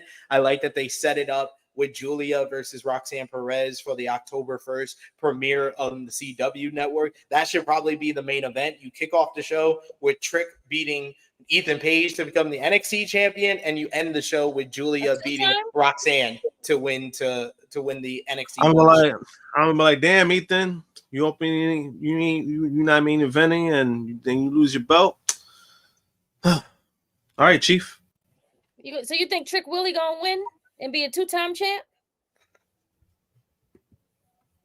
Yeah, okay. I think so. Okay. I think so. Okay. Yeah. I think that the Ethan Page title run has been good, but I don't think it's something that long term they were planning on. Got you. Okay. It was only to break up the Trick title reign, kind of like Dolph Ziggler winning the NXT championship to break up the two Braun Breaker title reigns. Oh yeah, I remember that. Yes. Okay. Cyclops is better than Wolverine, taking shots at Josh, saying bad faith merchants are out in full force after that Giulia debut. Damn it, Josh. Oh well. I'm in a bad faith merchant. Oh, get over it. Just like Cyclops, right? Get over it. Wow. That's why Cyclops always been a bitch. That's why his dad hates him too. Oh, Jesus Christ. Christ. What happened, bro? Like, He didn't say names at all. I was just putting 1 and 2 together. I'm sorry. Yeah, right. I didn't say. We all know. Just say it. Just say it. Just say it. You can say it, friend. I mean, said it. Josh definitely said it with his chest. Who is FI? He says, love to see a Fatal Influence. Who has the dumbest name in of wrestling? Is it Fatal Influence or Pure Fusion Collective? Pure Fusion Collective, stupid. Definitely Pure Fusion Collective. They're both trash. Let's just I mean, that's always been their big. They don't come up, especially lately. They have not come up with good, stable names. This is by far some of the worst, like of all time. We're talking about all time, like worst names. This is like really bad. Really, really, really, really bad. Can't say you're wrong. Fightful Select provided an update on Giulia's presentation following her debut, noting that her previous theme song, Gloria, was never strongly considered, and a new theme was produced specifically for her NXT debut. Regarding her creative, WWE has big plans for a Giulia versus Roxanne Perez matchup dating all the way back to NXT Stand and Deliver in April, where Giulia was shown in the front row prior to Perez's title win over Lyra Valkyria. Giulia's hard date for beginning with WWE NXT was said to be No Mercy, allowing her to finish off her marigold date, including her final date that was added in order for her to compete in a gauntlet match against the marigold roster before she left for NXT. The report notes that sources in NXT indicated that the most likely landing spot for the discussed Giulia versus Perez bout is the Chicago CW debut episode, but would not be surprised to see the former NJPW Strong Women's Champion wrestle on NXT prior to this matchup, which is probably why they did the angle between Giulia and Chelsea Green to set her up against a main roster star on NXT TV ahead of CW. There's also little concern with Giulia changing up her style now that she's in WWE, with concerns of her working quote-unquote too stiff being waved off by several sources following her signing with the company in April. When asked about how long Giulia is expected to stay in NXT, the report also notes that she has signed a long-term deal with the promotion and that her tenure is dependent on how fast she takes to the American television style.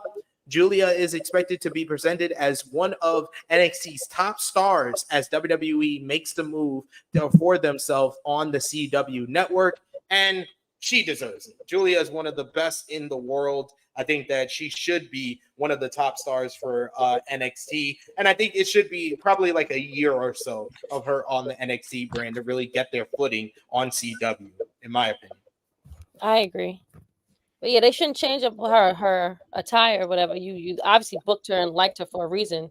So once you start tampering shit, that's when shit goes downhill. Facts, as always with WWE. As always. But let's move over to the converse, shall we? AEW Dynamite this week. The show did 660,000 viewers, which is down from last week's, the last 2 weeks that did just close to 700,000 viewers. The show featured Swerve Strickland and Hangman Adam Page's contract signing for their steel cage match at AEW All Out that never truly happened, thanks to Hangman Adam Page no-showing after seeing Swerve Strickland had used his bonus money from his new AEW contract to repurchase his childhood home. But Hangman showed up at the childhood home. He broke in and cut one of the best promos of his whole entire career in a sinister and deranged retelling of Swerve's childhood for their year-long story with each other. And before setting his damn house ablaze in one of the greatest show closing angles in AEW Dynamite history and one of the most amazing visuals in pro wrestling history, this was a fantastic show closing angle to set up the lights out now steel cage matchup coming up tonight at AEW All Out.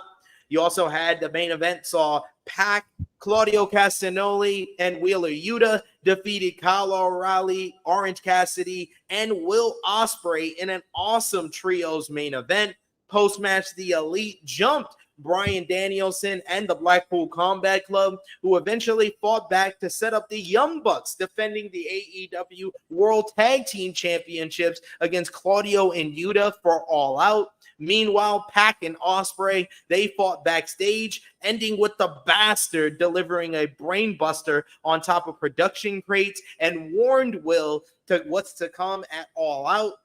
MJF and Daniel Garcia had an entertaining promo exchange to kick off the show. After Max insulted Garcia's mother, DG fought through MJF's security until he got to MJF, only to be blasted in the head with a wine bottle and warned that he will break his neck on Saturday before kissing his bloody forehead with his lips.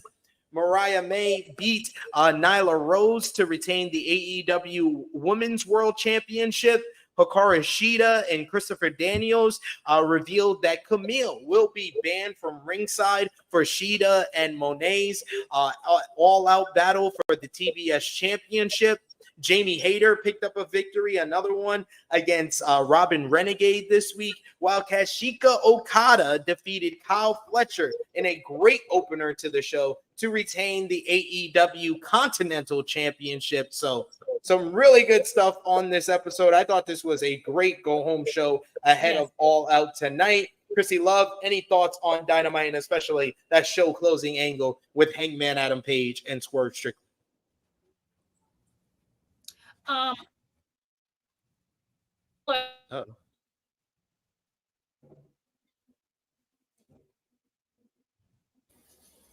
That means my head, you see me? Okay, no, I didn't hear anything. Okay. I was like, I didn't know if it was me or not, or you. So I was like, let me not say anything. All right. I thought it was me. Yeah, I thought it was me. I thought it was my end, but then everyone was all like silent and gone. But anywho, I thought it was a great episode. The beginning, I don't know if we were supposed to make Daniel Garcia look like a bitch or strong, but I enjoyed it. But hey, what are you gonna do? The ending of it all, I was like, no, he's not about to burn the house down. And my husband was like, you don't see the big bottle of gasoline that he has in his hand? But I was like, I mean, I saw it, but I was like, it didn't register. And then he sat outside. I was like, well, damn, he sat outside the house. I was like, did no one call the cops? Like, no one saw it outside. Like, no one said anything. But I think it's gonna be a great show. I guess they had to like put on like all the stops for this pay-per-view if you want everyone to watch it. Yeah, great go home show. And then we talk about the other shows from last night. But yeah, I think it was a solid show. Yeah, I mean, I thought that show closing angle is up there with one of the best closings to an AEW Dynamite episode ever. Josh, I gotta ask you what you thought about the show closing angle, and of course, what we got in the headline for this week's show. Do you think heading into their Lights Out Steel Cage matchup that Hangman Adam Page and Swerve Strickland is the best AEW feud ever? To answer the first one, that's an all-time angle, no matter what. Yeah. Just because, like, I think I was more like into it because I was like, yo, AEW actually like did this shit. They actually like did something that was like, holy shit, like it meant something, right?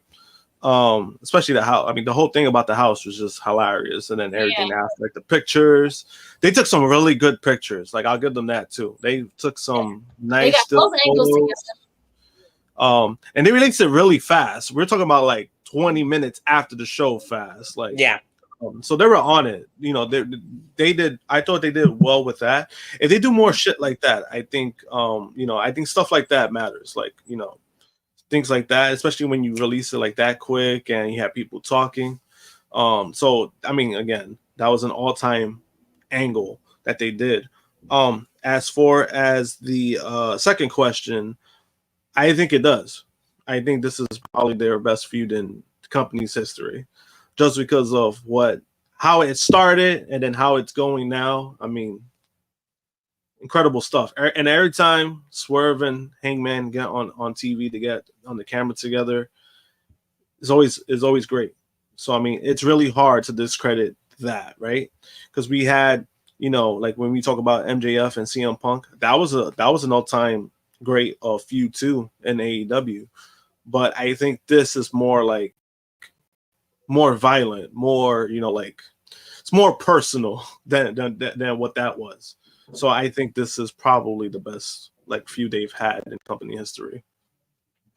Yeah, I like cemented it. I said it on AE Ramble that it felt like it had won that prize for me. That it was now the greatest feud in AEW history. But that angle, man, it's one. AEW has delivered some awesome show closing angles this year alone, because you got that.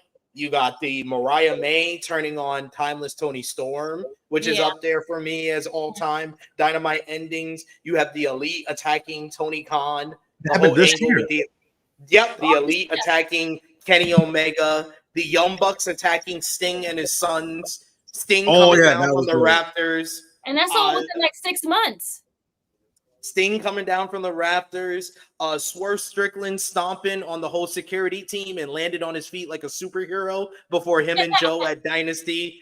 Swerve attacking Will Ospreay for taking his belt a second time, and he's like, "I told you," and he kicks him with the house call before Forbidden Door. Darby with the flamethrower before Double or Nothing. Yeah. These are up to MJF's heel turn against Daniel Garcia. This is all within this year. And just overall in wrestling, it's been both the main companies, WWE as well, because WWE had, which is my number one still, Rocket talking Cody Rhodes in the rain in Chicago. That's number one for me. I'm sorry, AEW fans. Number one best show closing angle that I saw this year in wrestling is Rock attacking Cody. Mama Rose, look at your boy now. Look at your boy now, Mama Rose. No, we're not over. It's not over. It's not over till I say it's over. Yeah, that was good. That was great. Keep filming. Mama Rose. But that's the best. But you also had the Wyatt Six debut. What other ones? Yeah, there was it's been a bunch of really good ones. The Paul Heyman, "You're not my tribal chief," and getting attacked by the Bloodline. Yes. Jacob Fatu's debut at the end of the SmackDown episodes.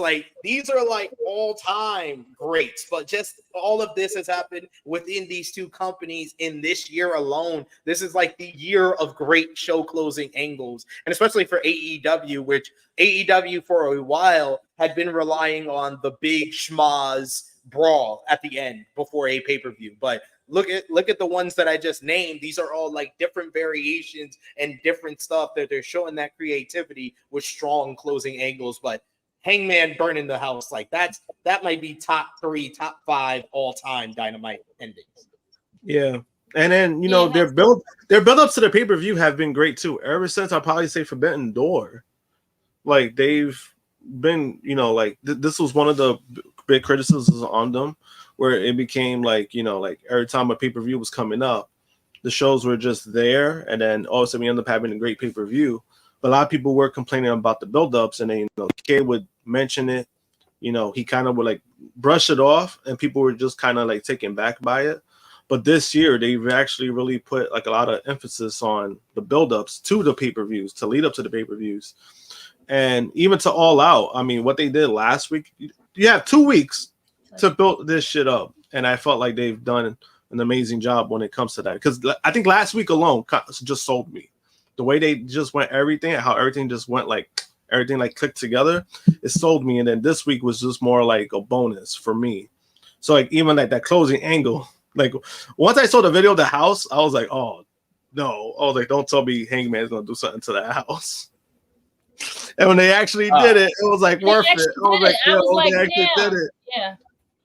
I knew as soon as I saw that video on social media earlier in the day, I was like, are they really going to have Hangman burn this man's house down? Because he kept saying it in his promo since July. He was like, I want to burn his world down to the ground. His video graphic has a burning house. His graphic has a burning house ever since he's come back. So I mean, when people want to talk about storytelling, I mean, it's a prime example of it right there. Great stuff in my opinion. But like I said, I think that Hangman and Swerve is #1 now. Well, the best AEW feud of all time. I would say 2 for me is probably Hangman and Kenny Omega. You can see Number that. 3, MJF and CM Punk. Number 4, I'd probably go Omega and Moxley. And number 5, Tony Storm and Mariah May. That's my top 5. That's a good lineup. That is a good lineup. That's my top 5. What about you, Mr. Omega? Yeah, because Omega was good too. I remember Omega and Moxley. I was like, holy shit, that did happen. Oh, that was great. That was like the building. That's like a building block rivalry for AEW that they built like the first 2 years of the company around that rivalry in the main event scene. Krssi Love, where does Hangman and Swerve rank for you as far as the best AEW feuds ever? It's up there, at least top 3, top 5 for sure. What's your number 1? Damn. Offspray and he just really got there, so technically can't really say that. Okay, so would you say Moxley and Omega? Yeah, I think Moxley and Omega, then Omega and Brian. Then Omega and Brian, they really only had one match. They didn't really have a rivalry. Okay, fine. Okay. It could have been great. Yeah, right. It could have been great. Yeah, it could have been, but I like the fact they did one match because it's kind of like, damn, I want more. I want more of it. Yeah, they left you wanting more. We got Safet in the chat who says The Rock attacking Cody Rhodes. Closing Raw is also my #1 greatest closing. I don't know if it's #1 greatest of all time, but it's my favorite for this year. It's the greatest of all time. That's a harder list because I'm like, I'll have to look at the catalog. So for a lot of shit to say, what's the greatest of all time? You know what I mean? Oh, I know what my greatest wrestling TV show closing is for me. Off the top of my head, I know it. It's Austin. It's Austin becoming Austin again against the Invasion. Coming back at the truck and just watching WCW and ECW, and then the music hits and he just comes out and starts there. The only thing that pisses me off about that was that was great, but then he ends up joining. I know they messed it up. Just a few days later. That's why it sucked. Like, yeah, but that's a great. Like I agree. Like that was a great angle. It's just like. It just sours it for me because I'm like, he fucking ended up joining them anyway. I was like, the fuck is this? Right. I remember being a kid and I was like, what? Like, I was confused. I was like, you just beat them up. What happened? It's like, this don't make no sense at all. What are we doing? But yes, let us know in the live chat, where does Hangman Adam Page and Swerve Strickland rank for you? Is it the best AEW feud ever? Is it #1, #2, top 3? Where does it rank for you? Let us know in the live chat. Let us know in the comments down below. But we got to talk about the news from out of AEW Dynamite. During Thursday's AEW All Out media conference call, AEW President and CEO Tony Khan was asked by Dave Meltzer about the new media rights deal on the horizon for AEW, and if that could see AEW becoming the second most profitable company in the history of the wrestling industry. Tony Khan said to the question, I think it is reasonable whether those cash flows happen overnight when the new deal kicks in. I can't say those things for sure yet. There is still a lot to be figured out. I do think that the dial is cast that AEW is going to be the second most profitable wrestling company at this point of all time, which is very impressive for a promotion that is just over 5 years old and has been on television for less than 5 years. On how AEW has expanded in the last 5 years, he says it's amazing how quickly we're expanding.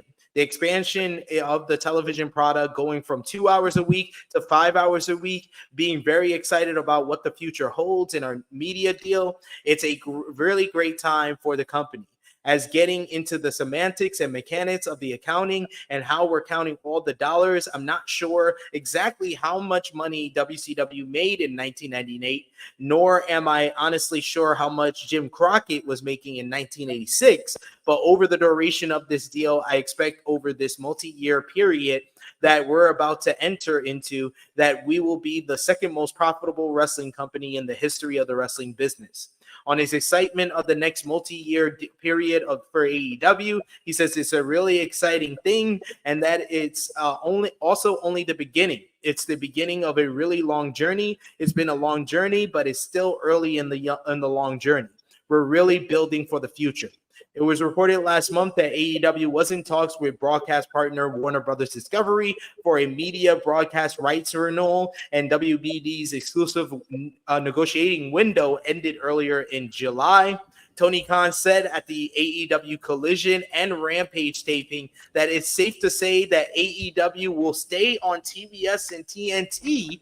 And Khan appeared in front of the live fans in Chicago last night, and he said, and I quote, "I think it's safe to say that there's a good chance to stay here in Chicago, where we really love all the great things in Chicago that we've done.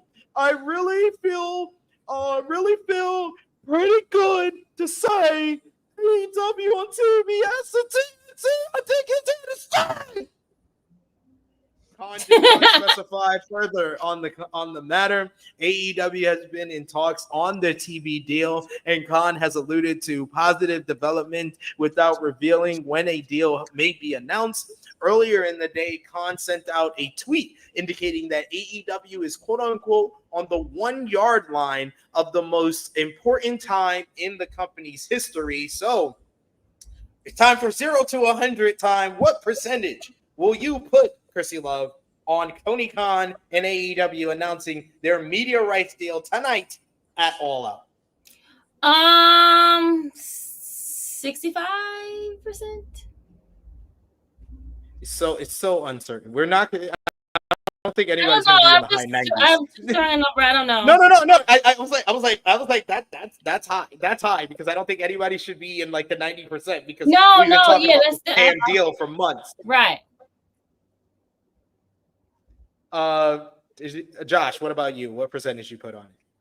I'm putting 50 because we kind of been waiting for it. So I think 50% because TK kind of already got it out there at the last night. So at this point, you're gonna wait another month to announce it. You know what I mean? Like, what's the point?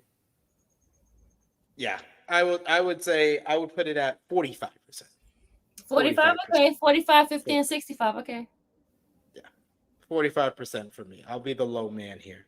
We also got Safed who says AEW have a new TV name that's been copyrighted as well called Shockwave. Yeah, AEW Shockwave was filed for a trademark earlier this week, so we'll see what that is that for means. A TV show? Like, what's that for exactly? Because it could be for a TV show or a pay-per-view. It's for entertainment purposes, basically.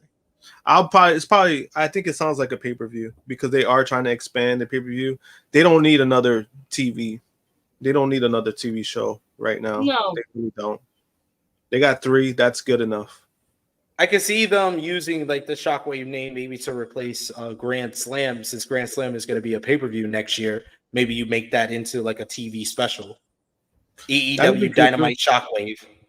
Yeah, I think that's fair. Because I'm just like, we don't need another TV show. We got Collision enough. You got 3, and the way they did Collision last night with Rampage back to back is actually pretty good. I mean, I don't know if we need 3 hours of it, but I like how like the transition of it. But they need, I think you said it on Wednesday. I don't mind it once in a while. I think if they need to go long term, like now. Yeah. They need like take the TNA effect and get like smaller places and do your shows like that. I think it'll benefit you more than getting these bigger arenas. That's what they were doing in Texas. They were doing that in Texas. And then go to then once you go to like the pay-per-views, that's when you get the bigger like places. Yeah, I think Dynamite. I said that. I said that on AE Ramble this week that they should run like 1,000, 2,000 seaters for TV, all TV, not just Collision, like Dynamite as well, and then do the 10,000 seaters for people.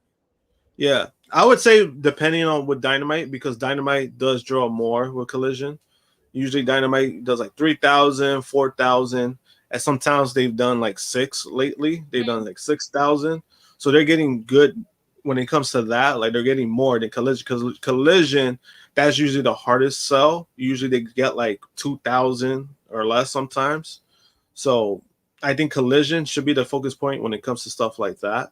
But yeah, I agree with that, because but I think if you're running places like Bumblefuck, Illinois, why are you doing a 20,000 seat building like they did 2 weeks ago?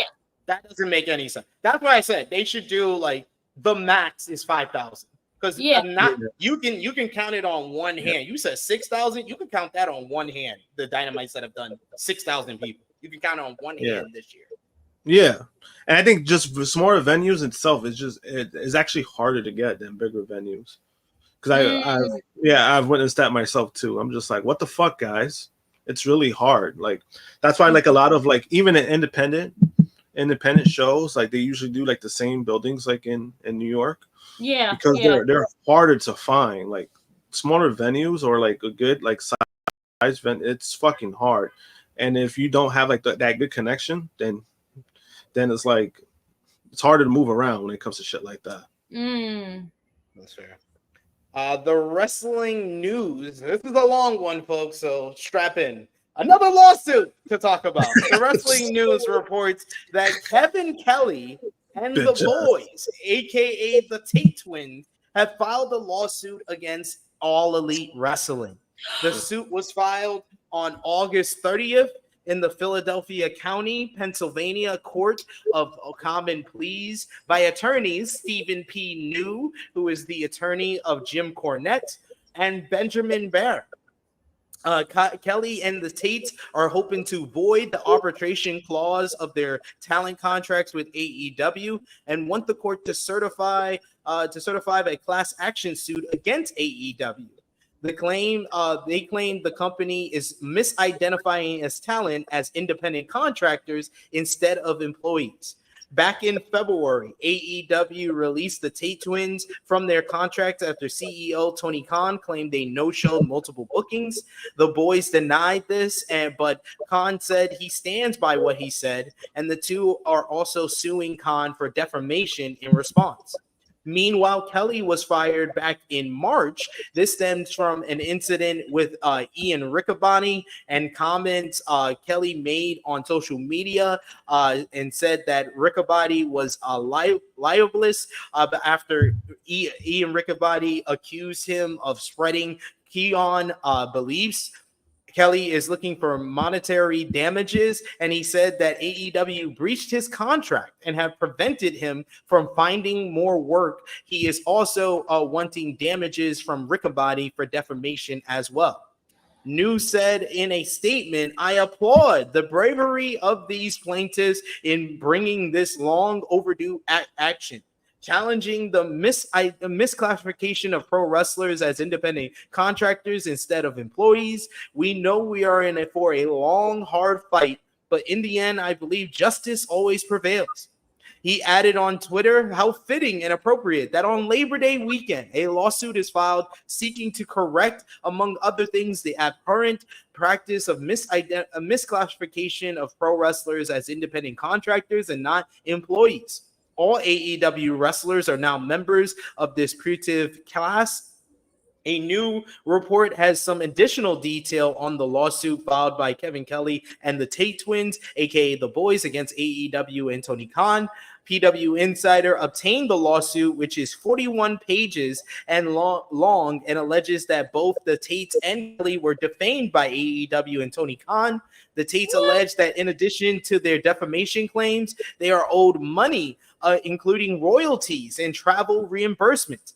The lawsuit alleges that the Tates have not had any bookings since exiting Ring of Honor, despite their efforts to get work, and that Khan's statement that they no-showed has been detrimental to their careers. It states of the Khan's claims that he released the Tates after they no-show multiple bookings. It says, and I quote, "This Khan statement is unproven and false. In fact, plaintiff Tates were prevented from attending one event because AEW incorrectly booked them to fly out of Nashville, Tennessee, instead of their home airport in Knoxville, Tennessee, and AEW failed to correct the travel arrangements when contacted. Defendant Khan did not correct the false statement after receiving this information. Plaintiff's Tates were also not able to do a show in Canada as they were contacted too late to be able to travel to Canada in time for the show." Kelly is alleging that the defamation on the part of AEW and Riccaboni, and notes that Khan hired Kelly after having conversations about NJPW, where he was working at the time, and he ended up contracted to AEW through June 30th, 2026. Kelly alleges that AEW breached the deal when he was released by not paying money owed, royalties, and reimbursement of travel expenses. There are amounts listed, but they are redacted. Kelly, real name Kevin Foote, says that Kelly used his social media to recommend that people watch the film Sound of Freedom on July 12th, 2023, and that Riccaboni stated on August 13th about Kelly, quote unquote, "Also had no idea he was going to promote a QAnon movies, or else I might have made a different suggestion. I suppose that his name was always in the mix, but that QAnon stuff breaks my heart a little bit." The suit notes that the film was associated with QAnon in social media. The film's alleged associations with to QAnon were extensively reported on during its heavily successful box office run, as is subject to Tim Barland as well as star Jim Caviezel have promoted QAnon conspiracy theories. The film does not explicitly mention QAnon, but has been criticized by anti-trafficking experts for allegedly embellishing child exploitation and promoting myths about sex trafficking exposed by QAnon. The lawsuit disagrees, arguing that any association between the film and QAnon is unproven and false, and argues in Kelly's case. It goes on to say that Kelly doesn't and hasn't and will never have any association with QAnon, and that the implied association with QAnon subject plaintiff Foote to ridicule, embarrassment, humiliation, and is detrimental to his personal and professional relationships. Kelly is arguing that Riccaboni posted the statements on Discord with knowledge of, in reckless disregard of this fallacy, had absolutely no evidence to support a relationship between the plaintiff Foote and QAnon, and no evidence to support a relationship between the movies and QAnon. It adds that the statements are highly offensive to a reasonable person, as it has been reported that QAnon has been defined as a domestic terrorist and or is otherwise regarded as a cult, conspiracy theorist, and antagonist to the enforcement of laws. The suit goes on to say that Kelly made a complaint to AEW about Riccaboni's posts and pointed out AEW social media policy, but that afterward AEW began taking adverse actions towards Kelly, including Tony Schiavone taking over his role on AEW Collision. AEW allegedly told him that Riccaboni had been disciplined, but would not say how, and that the stress from defendant Riccaboni's unwarranted comment and AEW's lack of response adversely affected plaintiff Foote's mental health and his marital status. Kelly said that he called and left a message for AEW's Human Resources Department regarding AEW's treatment of him after he was not used for AEW Revolution in March and he was released in April. Kelly argues that Riccaboni committed torturous interference with contract or business relationship by posting the message publicly, thus interfering with Kelly's relationship with All Elite Wrestling. He credits the statement to AEW's adverse actions towards him and says that he suffered damages in the form of lost income, damage to his reputation, and severe emotional distress.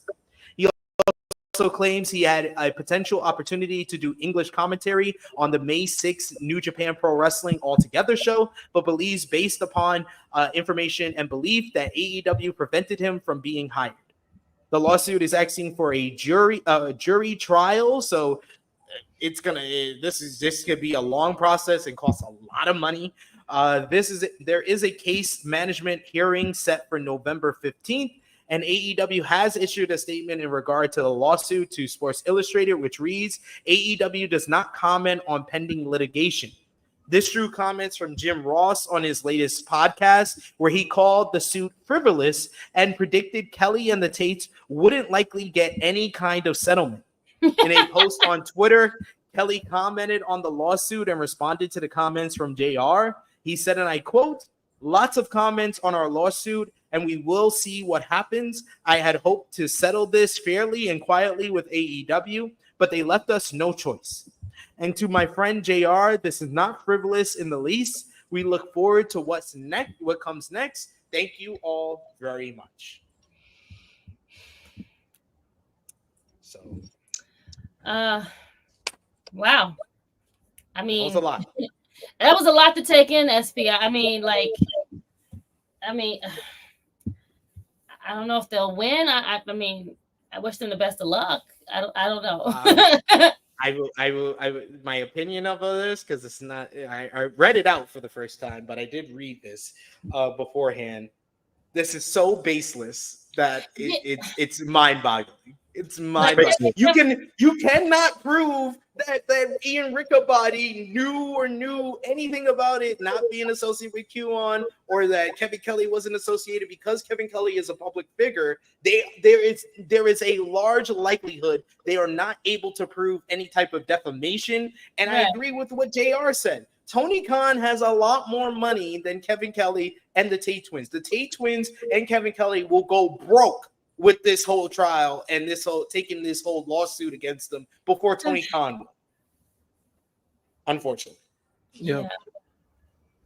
Yeah, I mean, when it comes down to it, when I saw it, it was just, to me, I'm not gonna lie to you, I was like laughing about it, because I'm just like, yo, these dudes got fired for something they did. Like the Tate twins, like I've met them before. They're nice guys, but they've had a reputation of being unprofessional. And what I mean by that, it's more of like showing up to their bookings and, more so that. So when they got released for no showing, I mean, I wasn't really surprised. And if TK is saying that he's standing on that, then I believe him, because I'm just like, out of all the talent that you have, right? Do you really think like that's a personal thing? Like the guys who are probably below mid card, you think that's a personal thing? Like, no offense to them at all. Right. I'm calling it like it is. I just don't see. I don't see it personal. I don't see it that it's a personal thing. And the more the defamation thing, I think they're going by what Dalton said on one of he said an interview. Like he basically, Dalton passing by, he basically shitted on them and he called them unprofessional, in his character. But it was a shot at them. But this is something not new with them. There's a reason why WWE didn't take them when he did the tryout. There's a reason why. And in regards to Kevin Kelly, I mean, he wasn't very good at his job to begin with. Wow. He wasn't. In AEW, he was not good. New Japan, he was good. And there was a lot of shit. He was excellent in New Japan, but it just didn't seem like it was the right fit in AEW. Yeah, when Kevin Kelly's motivated, that's when he's good. And in New Japan, he was motivated. When he was in AEW, I don't want to say he was motivated, but because of the transition period, it just didn't click, and he wasn't very good. But then this idiot has said it multiple times why he was fired. So it was like, you're mad that you got fired for something that you did, but now you're filing a lawsuit. This is weird to me. It's what it reminds me of? It reminds me of those customers at work that they do something stupid or they're in the wrong, but yet they're trying to blame other people for something that they're not doing. Yep. It's like at my job, if somebody doesn't pay their bill, they're getting upset at everything else. But it's like, no, you were supposed to pay and you were notified to pay your bill and you just didn't. That's how it comes off to me. It's like, you guys did something stupid you guys, were responsible for your firings. Now the whole thing with Ian and between Kevin Kelly, that shit has always been confusing to me. So I don't want to get deep into that. I just don't think it has nothing. Maybe it has something to do with it, but the fact that this man was shitting on them on social media and then left those comments to HR, which he admitted to. I mean, it's like, bro, like you were responsible for your firing, and for stuff like this in pro wrestling, it's very easy to get fired to get let go from your contract.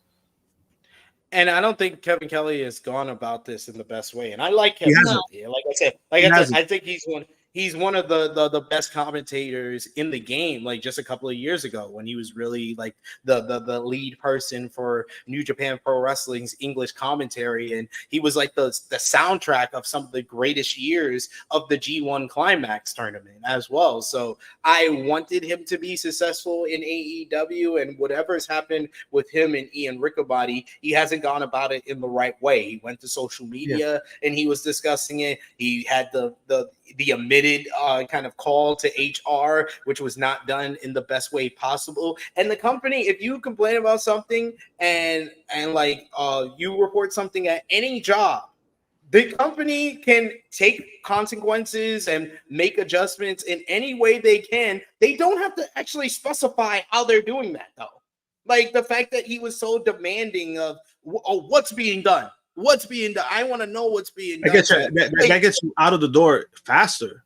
That gets you out of the door because you lose, because you know what it is too. You start to lose good faith when it comes to that, because it's like, all right, let them handle it, let them do it. But then once you become like, I don't want to say a Karen, but once you become like very disruptive and you become like that, it makes it very hard for people to trust you.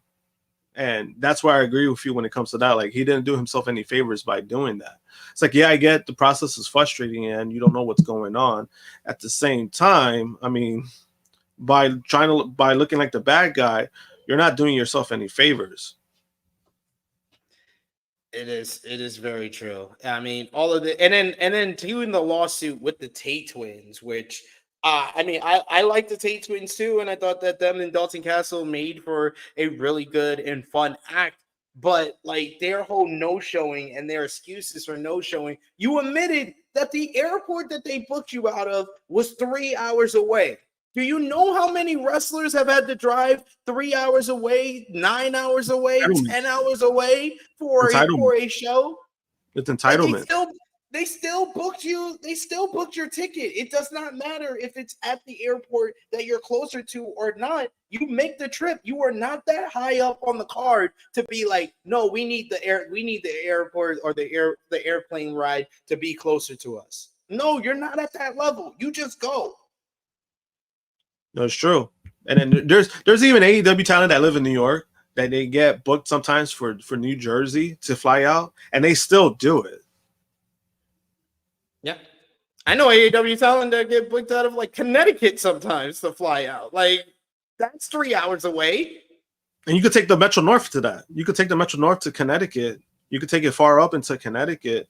I mean, there's different ways, but like if you're just not that star, if you're not MJF, if you're not Swerve, I mean, you should probably just be lucky that you're getting a job to begin with when it comes to that.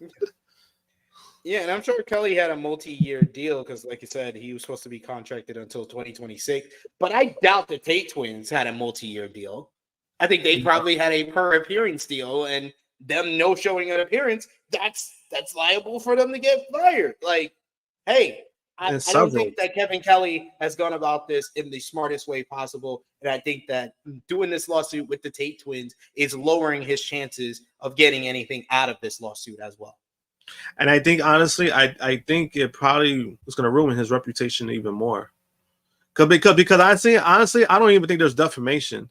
He could say whatever. I'm like, the defamation has been on him because of how he's come off about it. Because honestly, the whole Ian thing, again, that's been further from my mind. It's more of how he's handled it. When you do shit like that, you're just ruining it for yourself because you're going about it the wrong way. Like, that's the defamation on yourself. That's the defamation alone, in my opinion. Yeah. It is really bad that he's just burning this bridge and he's just lighting it ablaze for I think he's only doing it because of pressure from Bischoff. Remember, he's like, "Oh, are you going to sue them?" I think that's the only reason why he's doing it. Yeah. We do have a super chat donation from our good brother Follow B. Huh?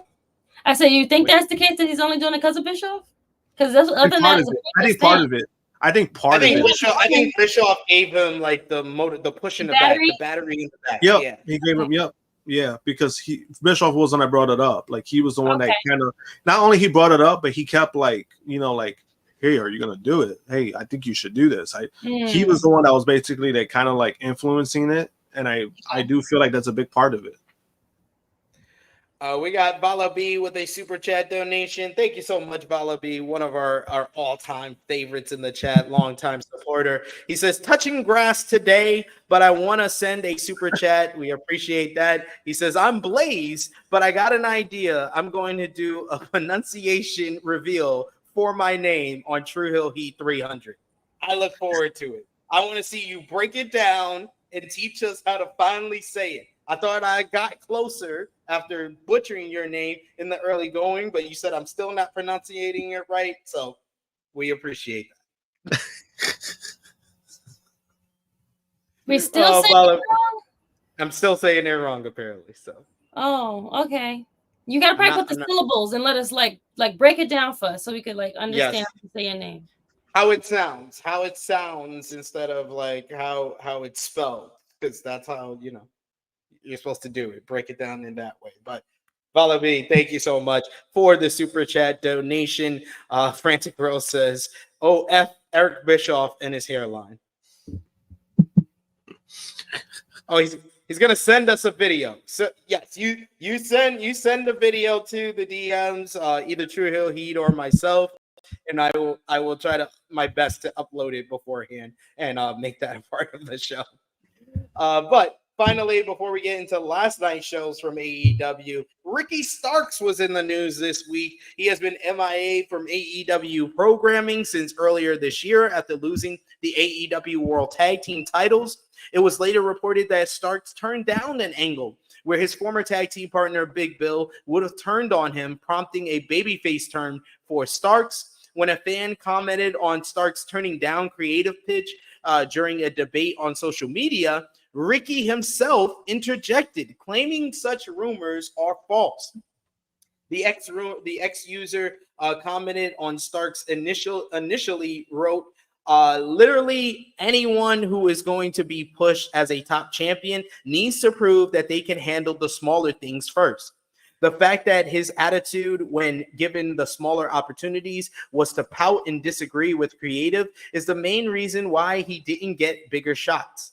Ricky later said in response to that tweet, "Enough is enough. Usually I don't even speak on this, but it's tired.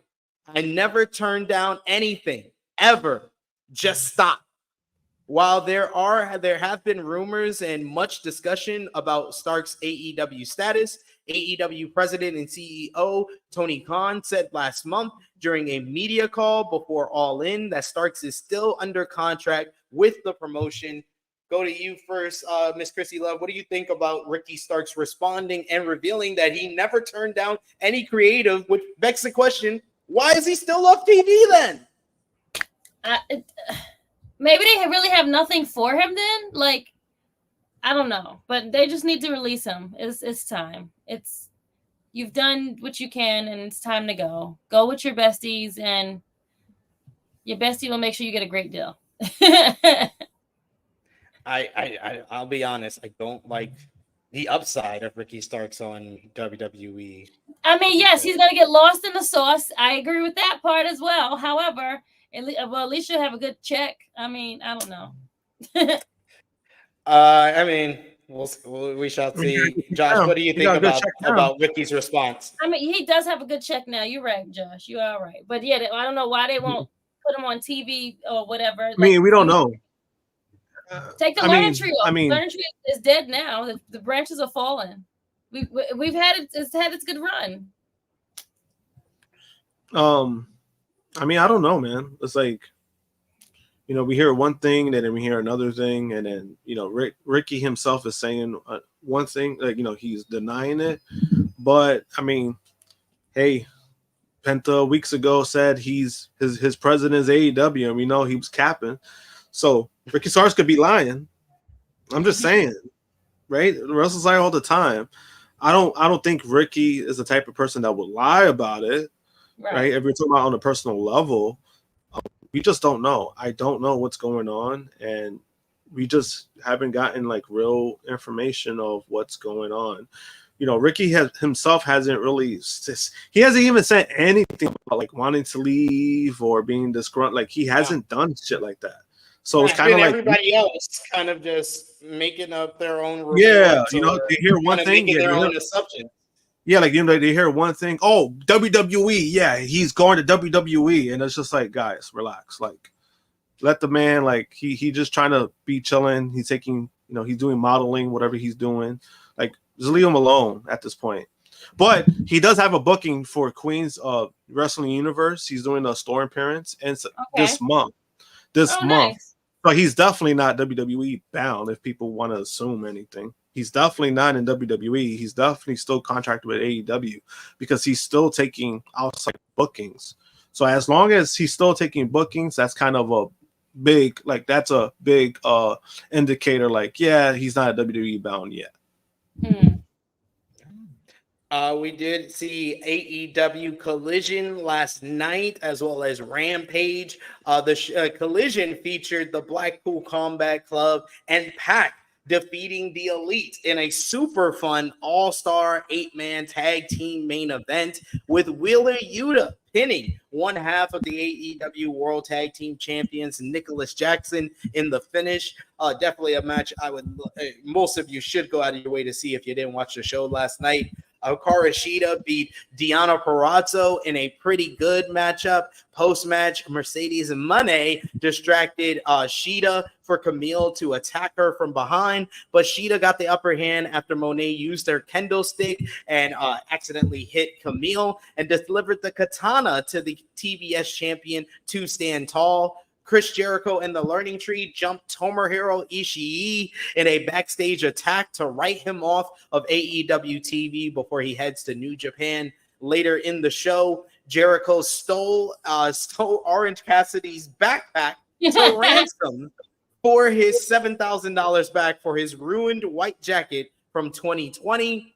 Willow Nightingale and Chris Statlander had a great sit-down interview with Renee Paquette, detailing why Statlander turned on Willow ahead of their street fight at the pay-per-view. Meanwhile, you had the Continental Contenders Challenge, which saw Konosuke Takeshita beat Beast Mortals in an absolute banger, and Orange Cassidy defeated Brian Keefe with a new theme song, Bobski theme song by Righteous Red, shout out to him, in a solid bout, while Mark Briscoe defeated Lance Archer in a bloody battle for Takeshita, OC, and Briscoe, all to advance to the AEW Continental title 4-way at All Out. And then it was Rampage following this. The show featured the House of Black defeating MXM Collection in a Friday night fashion fight in a good main event matchup. You also had Hologram, Sammy Guevara, and That's Dustin his name, Rhodes. Hologram. Him. The Dark Order in a pretty fun trios opener. Queen Amanada, Chrissy Love's favorite, defeated Missa Kate, while Will Ospreay cut a brilliant promo about always being compared to PAC growing up as a independent wrestler in the UK before their AEW International Championship matchup coming up at All Out. I thought it was a great Collision show. Rampage was pretty good as well, but like I said, if this was a Friday Night War and it was just on quality and not the rating, SmackDown will definitely beat the ever-loving shit out of Collision. But as far as quality, I think Collision was better than SmackDown. I'm about to say the same thing. I'm sure Collision was better match-wise and like visual, all that stuff, quality, but viewership and fandom is going to go to SmackDown. Yeah, they're on Fox. They're WWE's hotter than ever. They lapped them by a lot, but quality wise, I think AEW won the night. Right. Which I think that's what they care about more, because I think they're dotting the T's, they're dotting the T's and crossing they're dotting the I's and crossing the T's on their TV deal. So I don't think they really care about the TV rating for a Collision going up against NFL and SmackDown. We also got here Alexander Fitzgerald, who says Starks never recovered after Punk got fired. Why put Starks on TV if he's not all in and wants to be in WWE? And I see Josh commented in the chat. Yeah, Ricky Starks has never said that. He's never said he wants to be in WWE. It's just what most people assume. Yeah, man, that's the thing that me and you should have been saying when it comes to Starks. Is just like we hear one thing, that people run with it. Starks himself has never said anything. Now he could end up saying it after he leaves or whatever the case may be.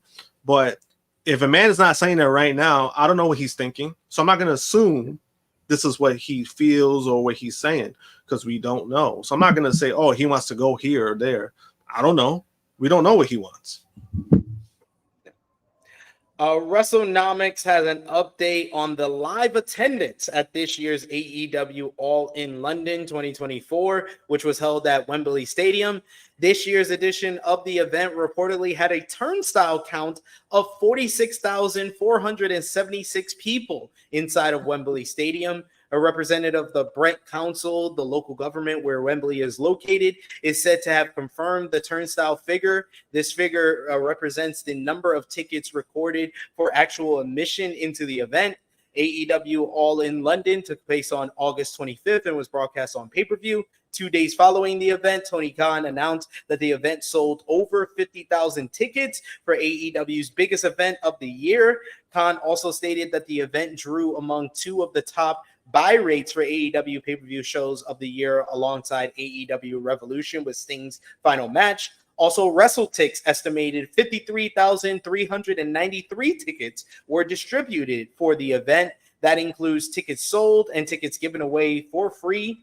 WrestleTix might still update with a final count or estimate later on. The turnstile count represents about 87% of tickets distributed being used for the event. For comparison, the turnstile count for last year's pay-per-view, AEW All In 2023, was 72,265 people. AEW announced a paid attendance of 81,035 for the event, and WrestleTix estimated that 83,131 tickets were distributed for last year's event.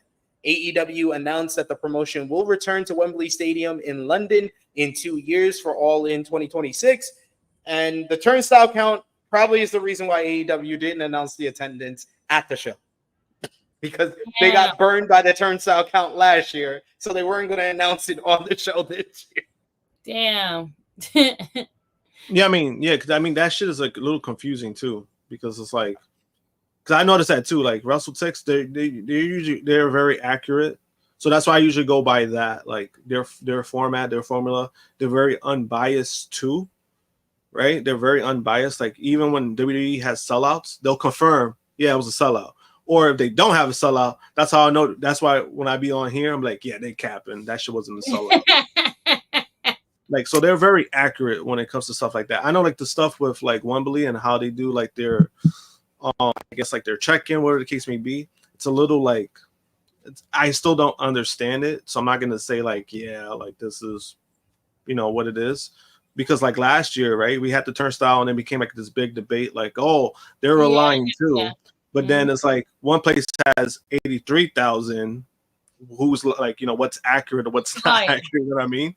And this was paid attendance, right? Like from what I understand, like the 83,000 was people who actually paid because they still had tickets available for that event. So it's a little, I don't know, just British. I don't know. It's something I still want to understand before I have like a real opinion on that. Yeah, it's very confusing, and I didn't even know we had like turnstile counts until AEW was involved. So where was all this energy for turnstile counts when WWE was lying about attendance for the last 20 years? Yep. But you see how it is though, right? Like that's why it's a little weird to me. I'm just like, you guys did they even do this for what was it? Clash, right? Clash of the Cats. They didn't even do it for that or like anywhere else. Like, you know what I mean? What was the London show at, right? Was it that? Like, where did they do London this past year? No, they did Clash at the Castle was 2022 was the stadium show that they did. They didn't even fucking do it there. You see what I mean? Like, they didn't even fucking do that. You see this bullshit? Like, you see this shit? Hey, they don't keep the same energy, but what do you fuck them. Fuck WrestleNomics. God damn, don't do that to Brandon Thurston. He's good people. I mean, I like Brandon. I like Brandon, but it's just the brand itself because I know there was a writer there that he's very shitty. Like he has like very shitty opinions. It's not Brandon. But there's somebody there that was kind of like they attended an AEW show and they try to like they try to like what do you call that? Go like what do you call that term? Where everybody likes the show and then there's always that one fucking person who wants to talk shit or say something.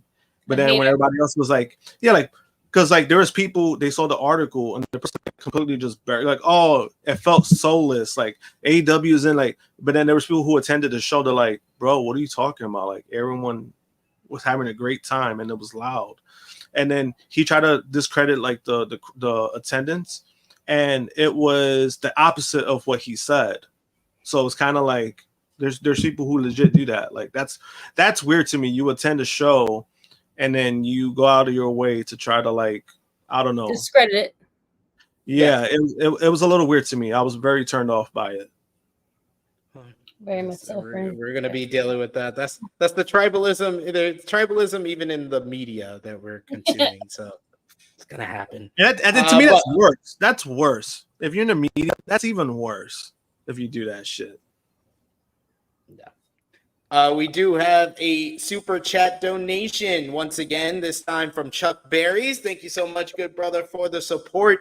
He says, thanks again for keeping me in the loop. As always, you know the deal, man. We gonna be here to give you everything up to date going on in the professional wrestling world. That's why all of y'all should check out the Tru Heel Heat flagship podcast every Saturday. Thank you for that very generous super chat donation, Chuck Berries. And yeah, it's a fact. Like that's what I view. The turnstile count, the ticket count, it just means 46,000 or more saw a great event, and that it's 46,000 for a company that just was created 5 years ago. It's a 5-year-old company getting 46,000 people at Wembley. And they reached their goal. Good.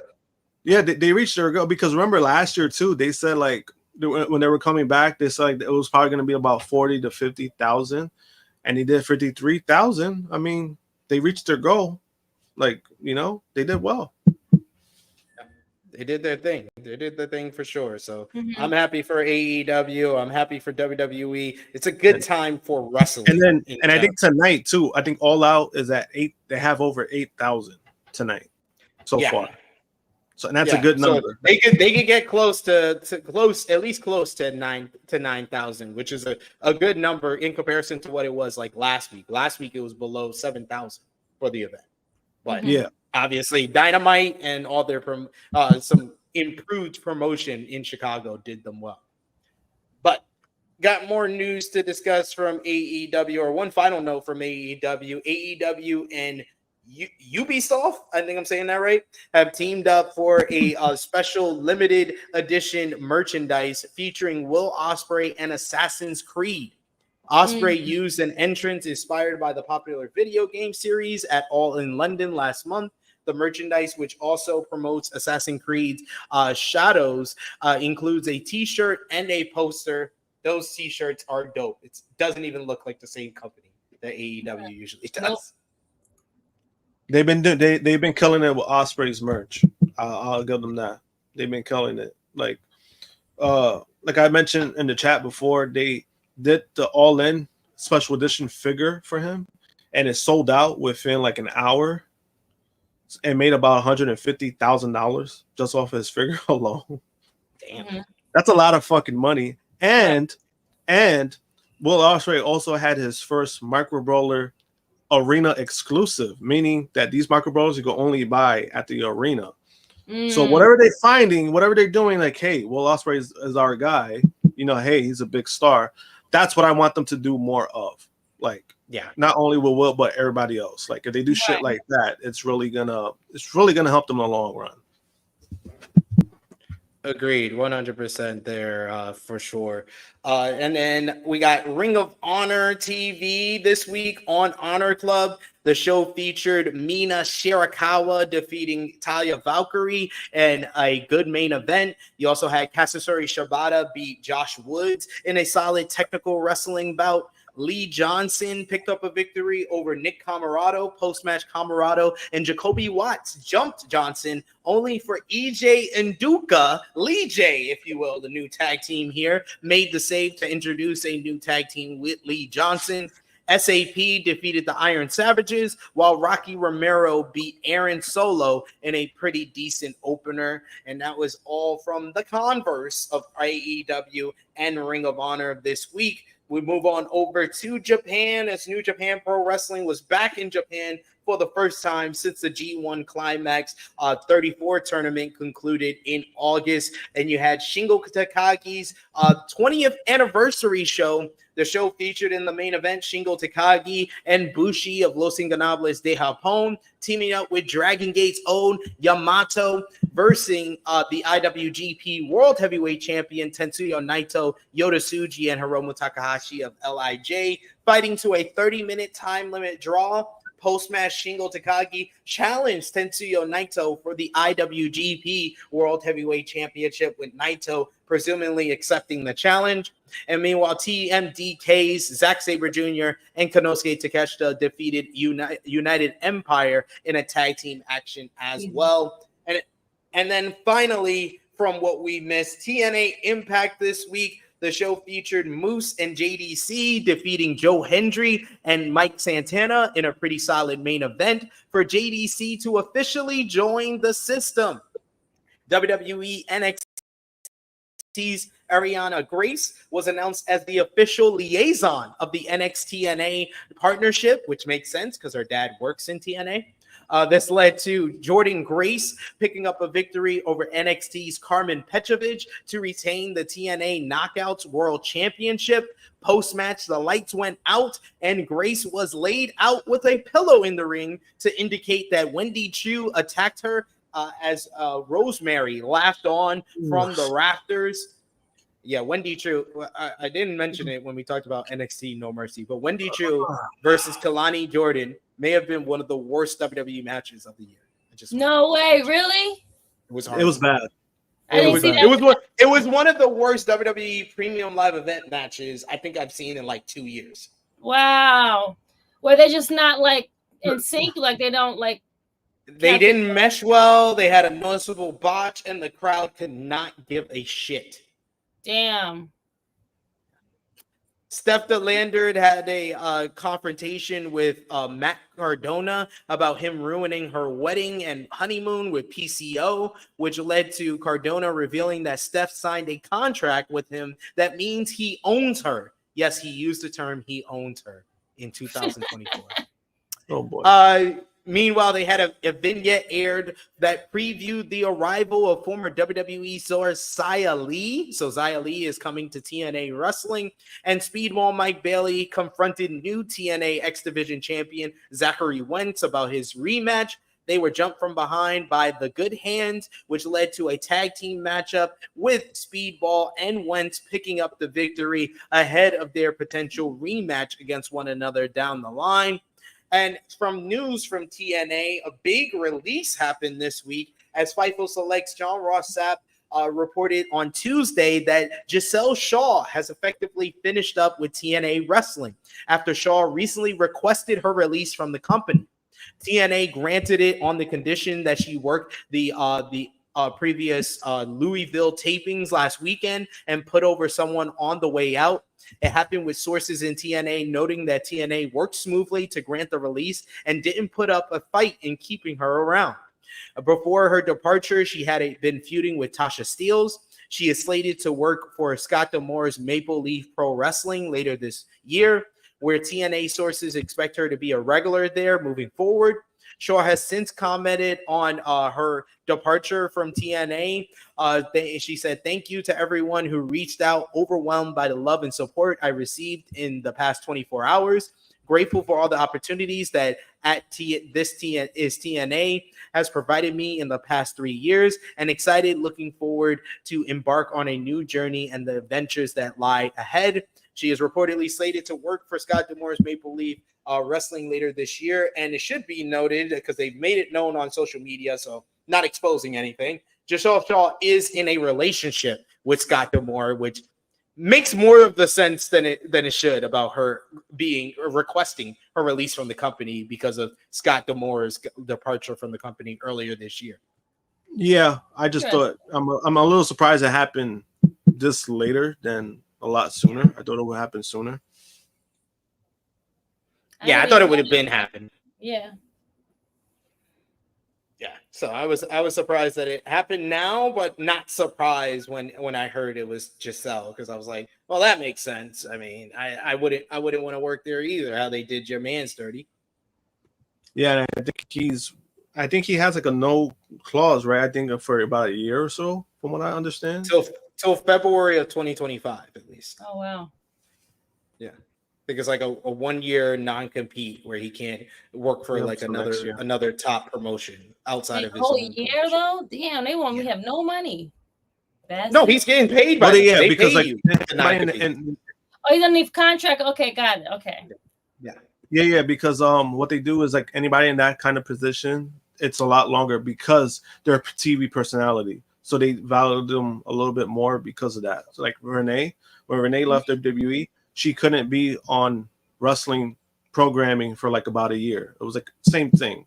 William Regal was on the same boat as well. It was a full year before he could be on WWE TV. Okay. Yeah.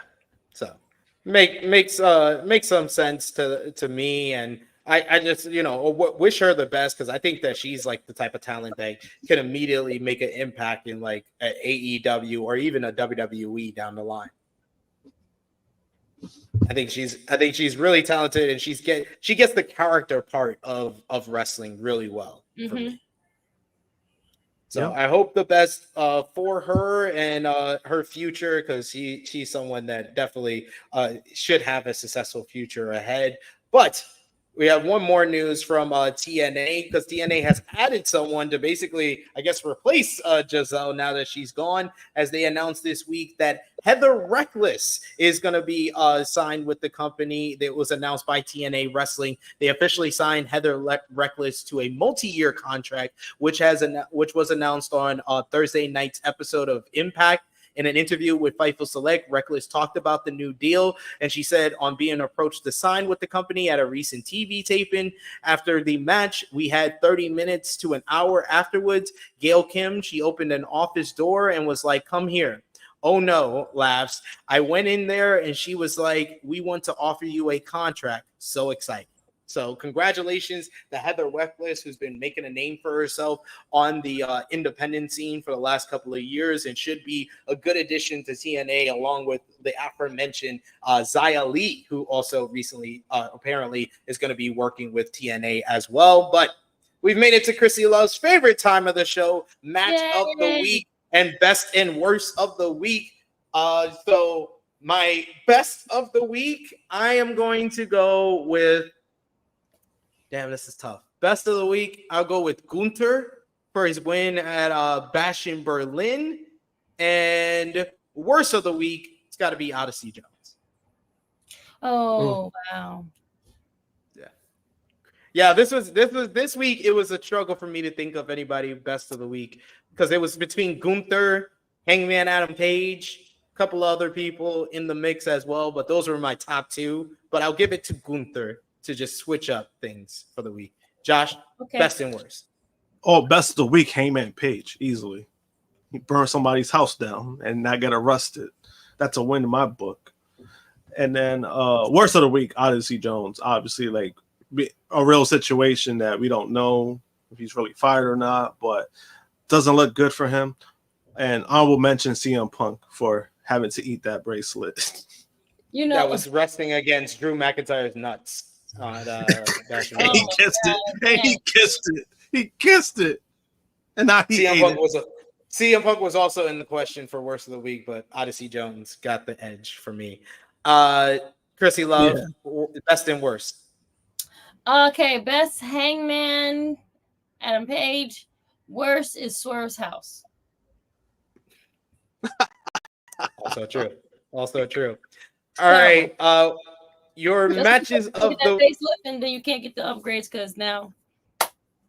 Well, he got the money to buy a new house, so he does. But it don't have the same values.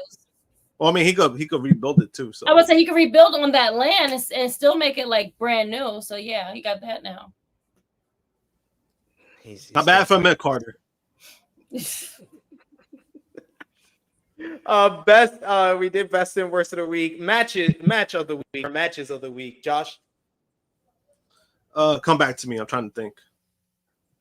I will do mine. I got 10 again this week because I watched too much wrestling. That was 10 this week. This past week, I didn't even notice. I was number 10. I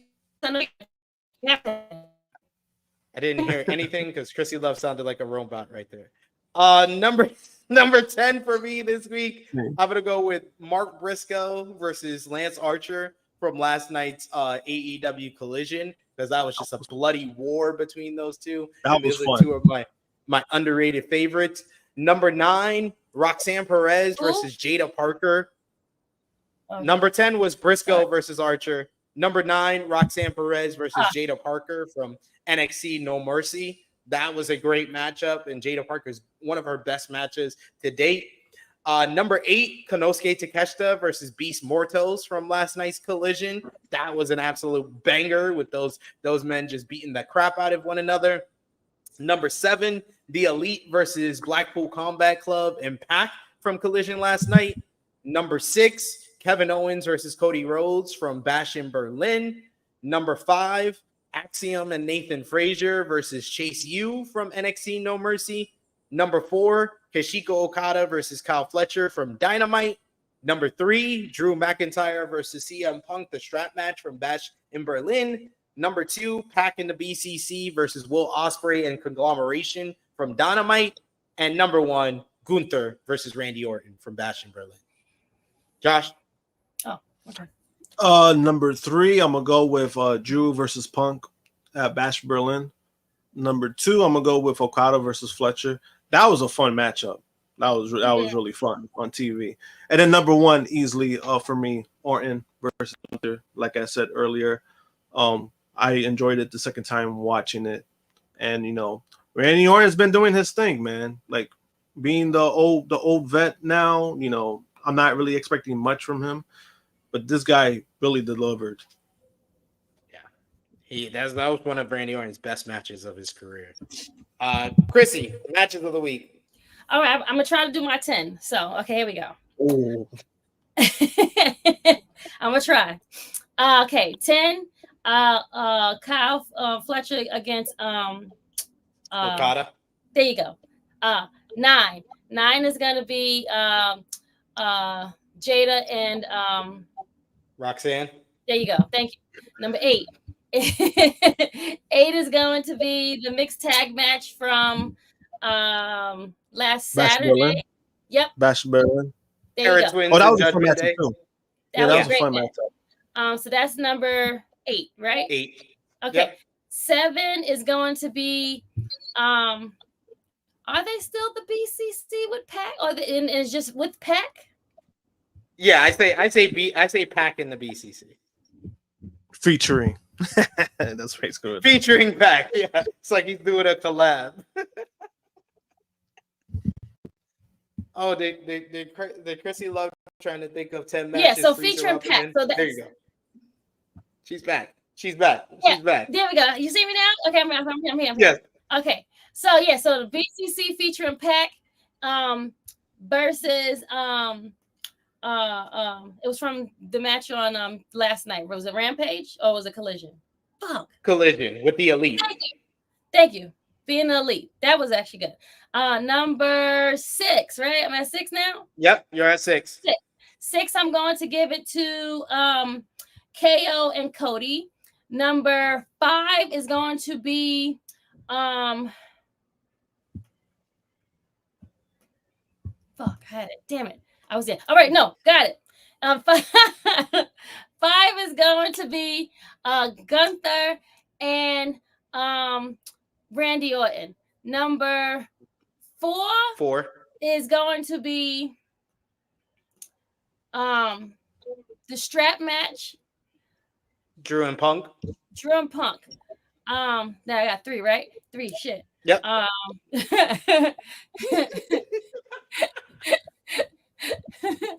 Oh, wait. It was from Monday Night Raw, which was, oh, fuck. It was Monday. Damn it. Oh, God. I had it. Shit. I'm going to skip it. Number 2.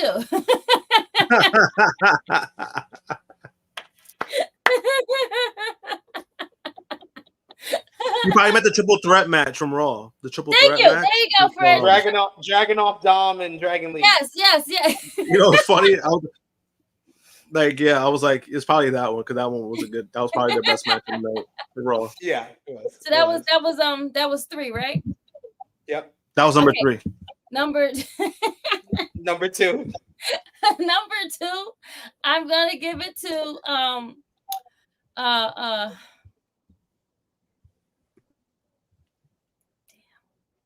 I had this written down. Why did I write this down? Because I had it in my head, and then you said all my. I write mine down now because I'm not going to do it off the head anymore.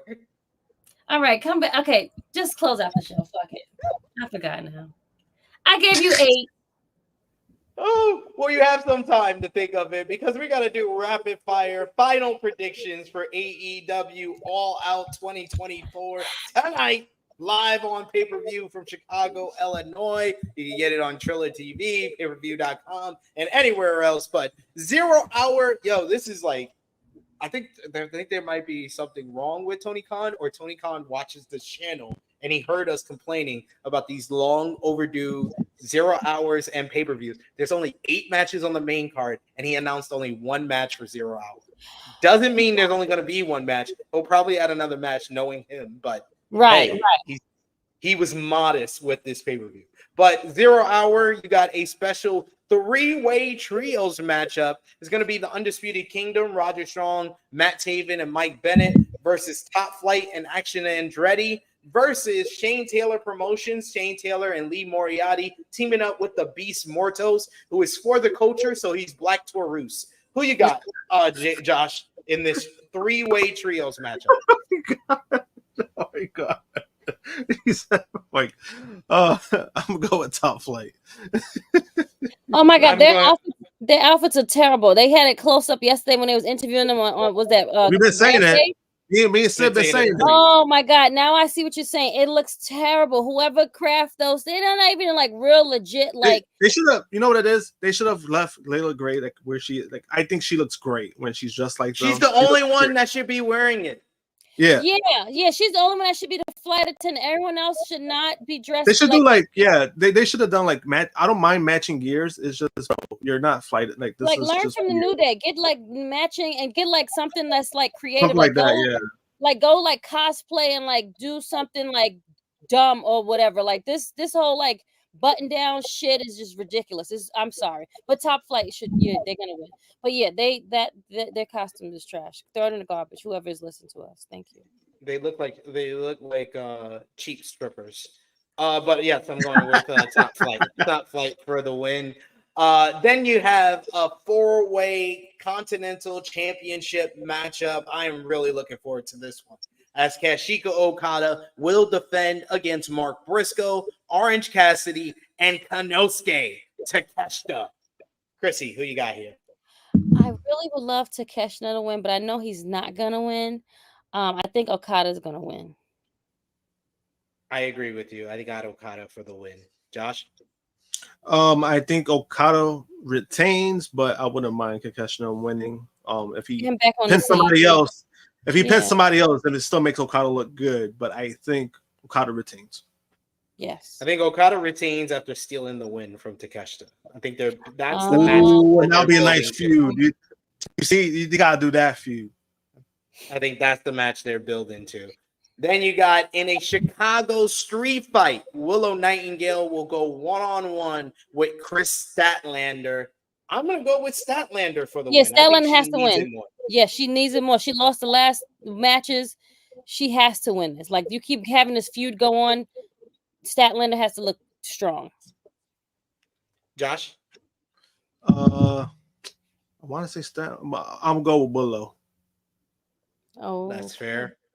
Then we got for the AEW World Tag Team Championships, it will be the Young Bucks, Matthew and Nicholas Jackson, defending against the Blackpool Combat Clubs and two-thirds of the AEW World Trios Champions, Claudio Castagnoli and Wheeler Yuta. I got the Bucks to retain. Krssi?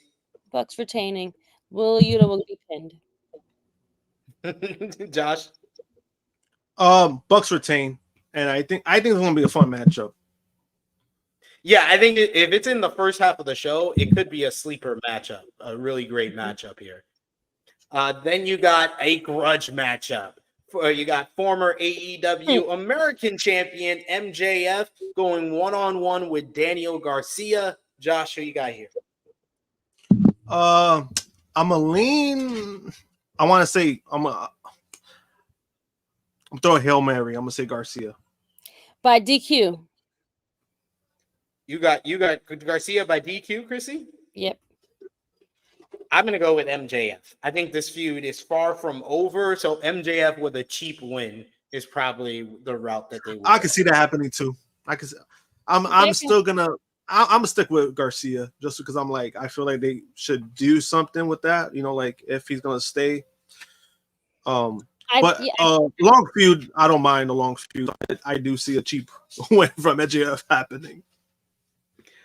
For the Garcia TBS winning by audible because not good. Not good. I think I think it's because the audible of the make it the rivalry go longer, make him win by MJF get caught using the ring, and therefore he wins that way or whatever. Something he'll get caught cheating. But he won't be pinned, I don't think.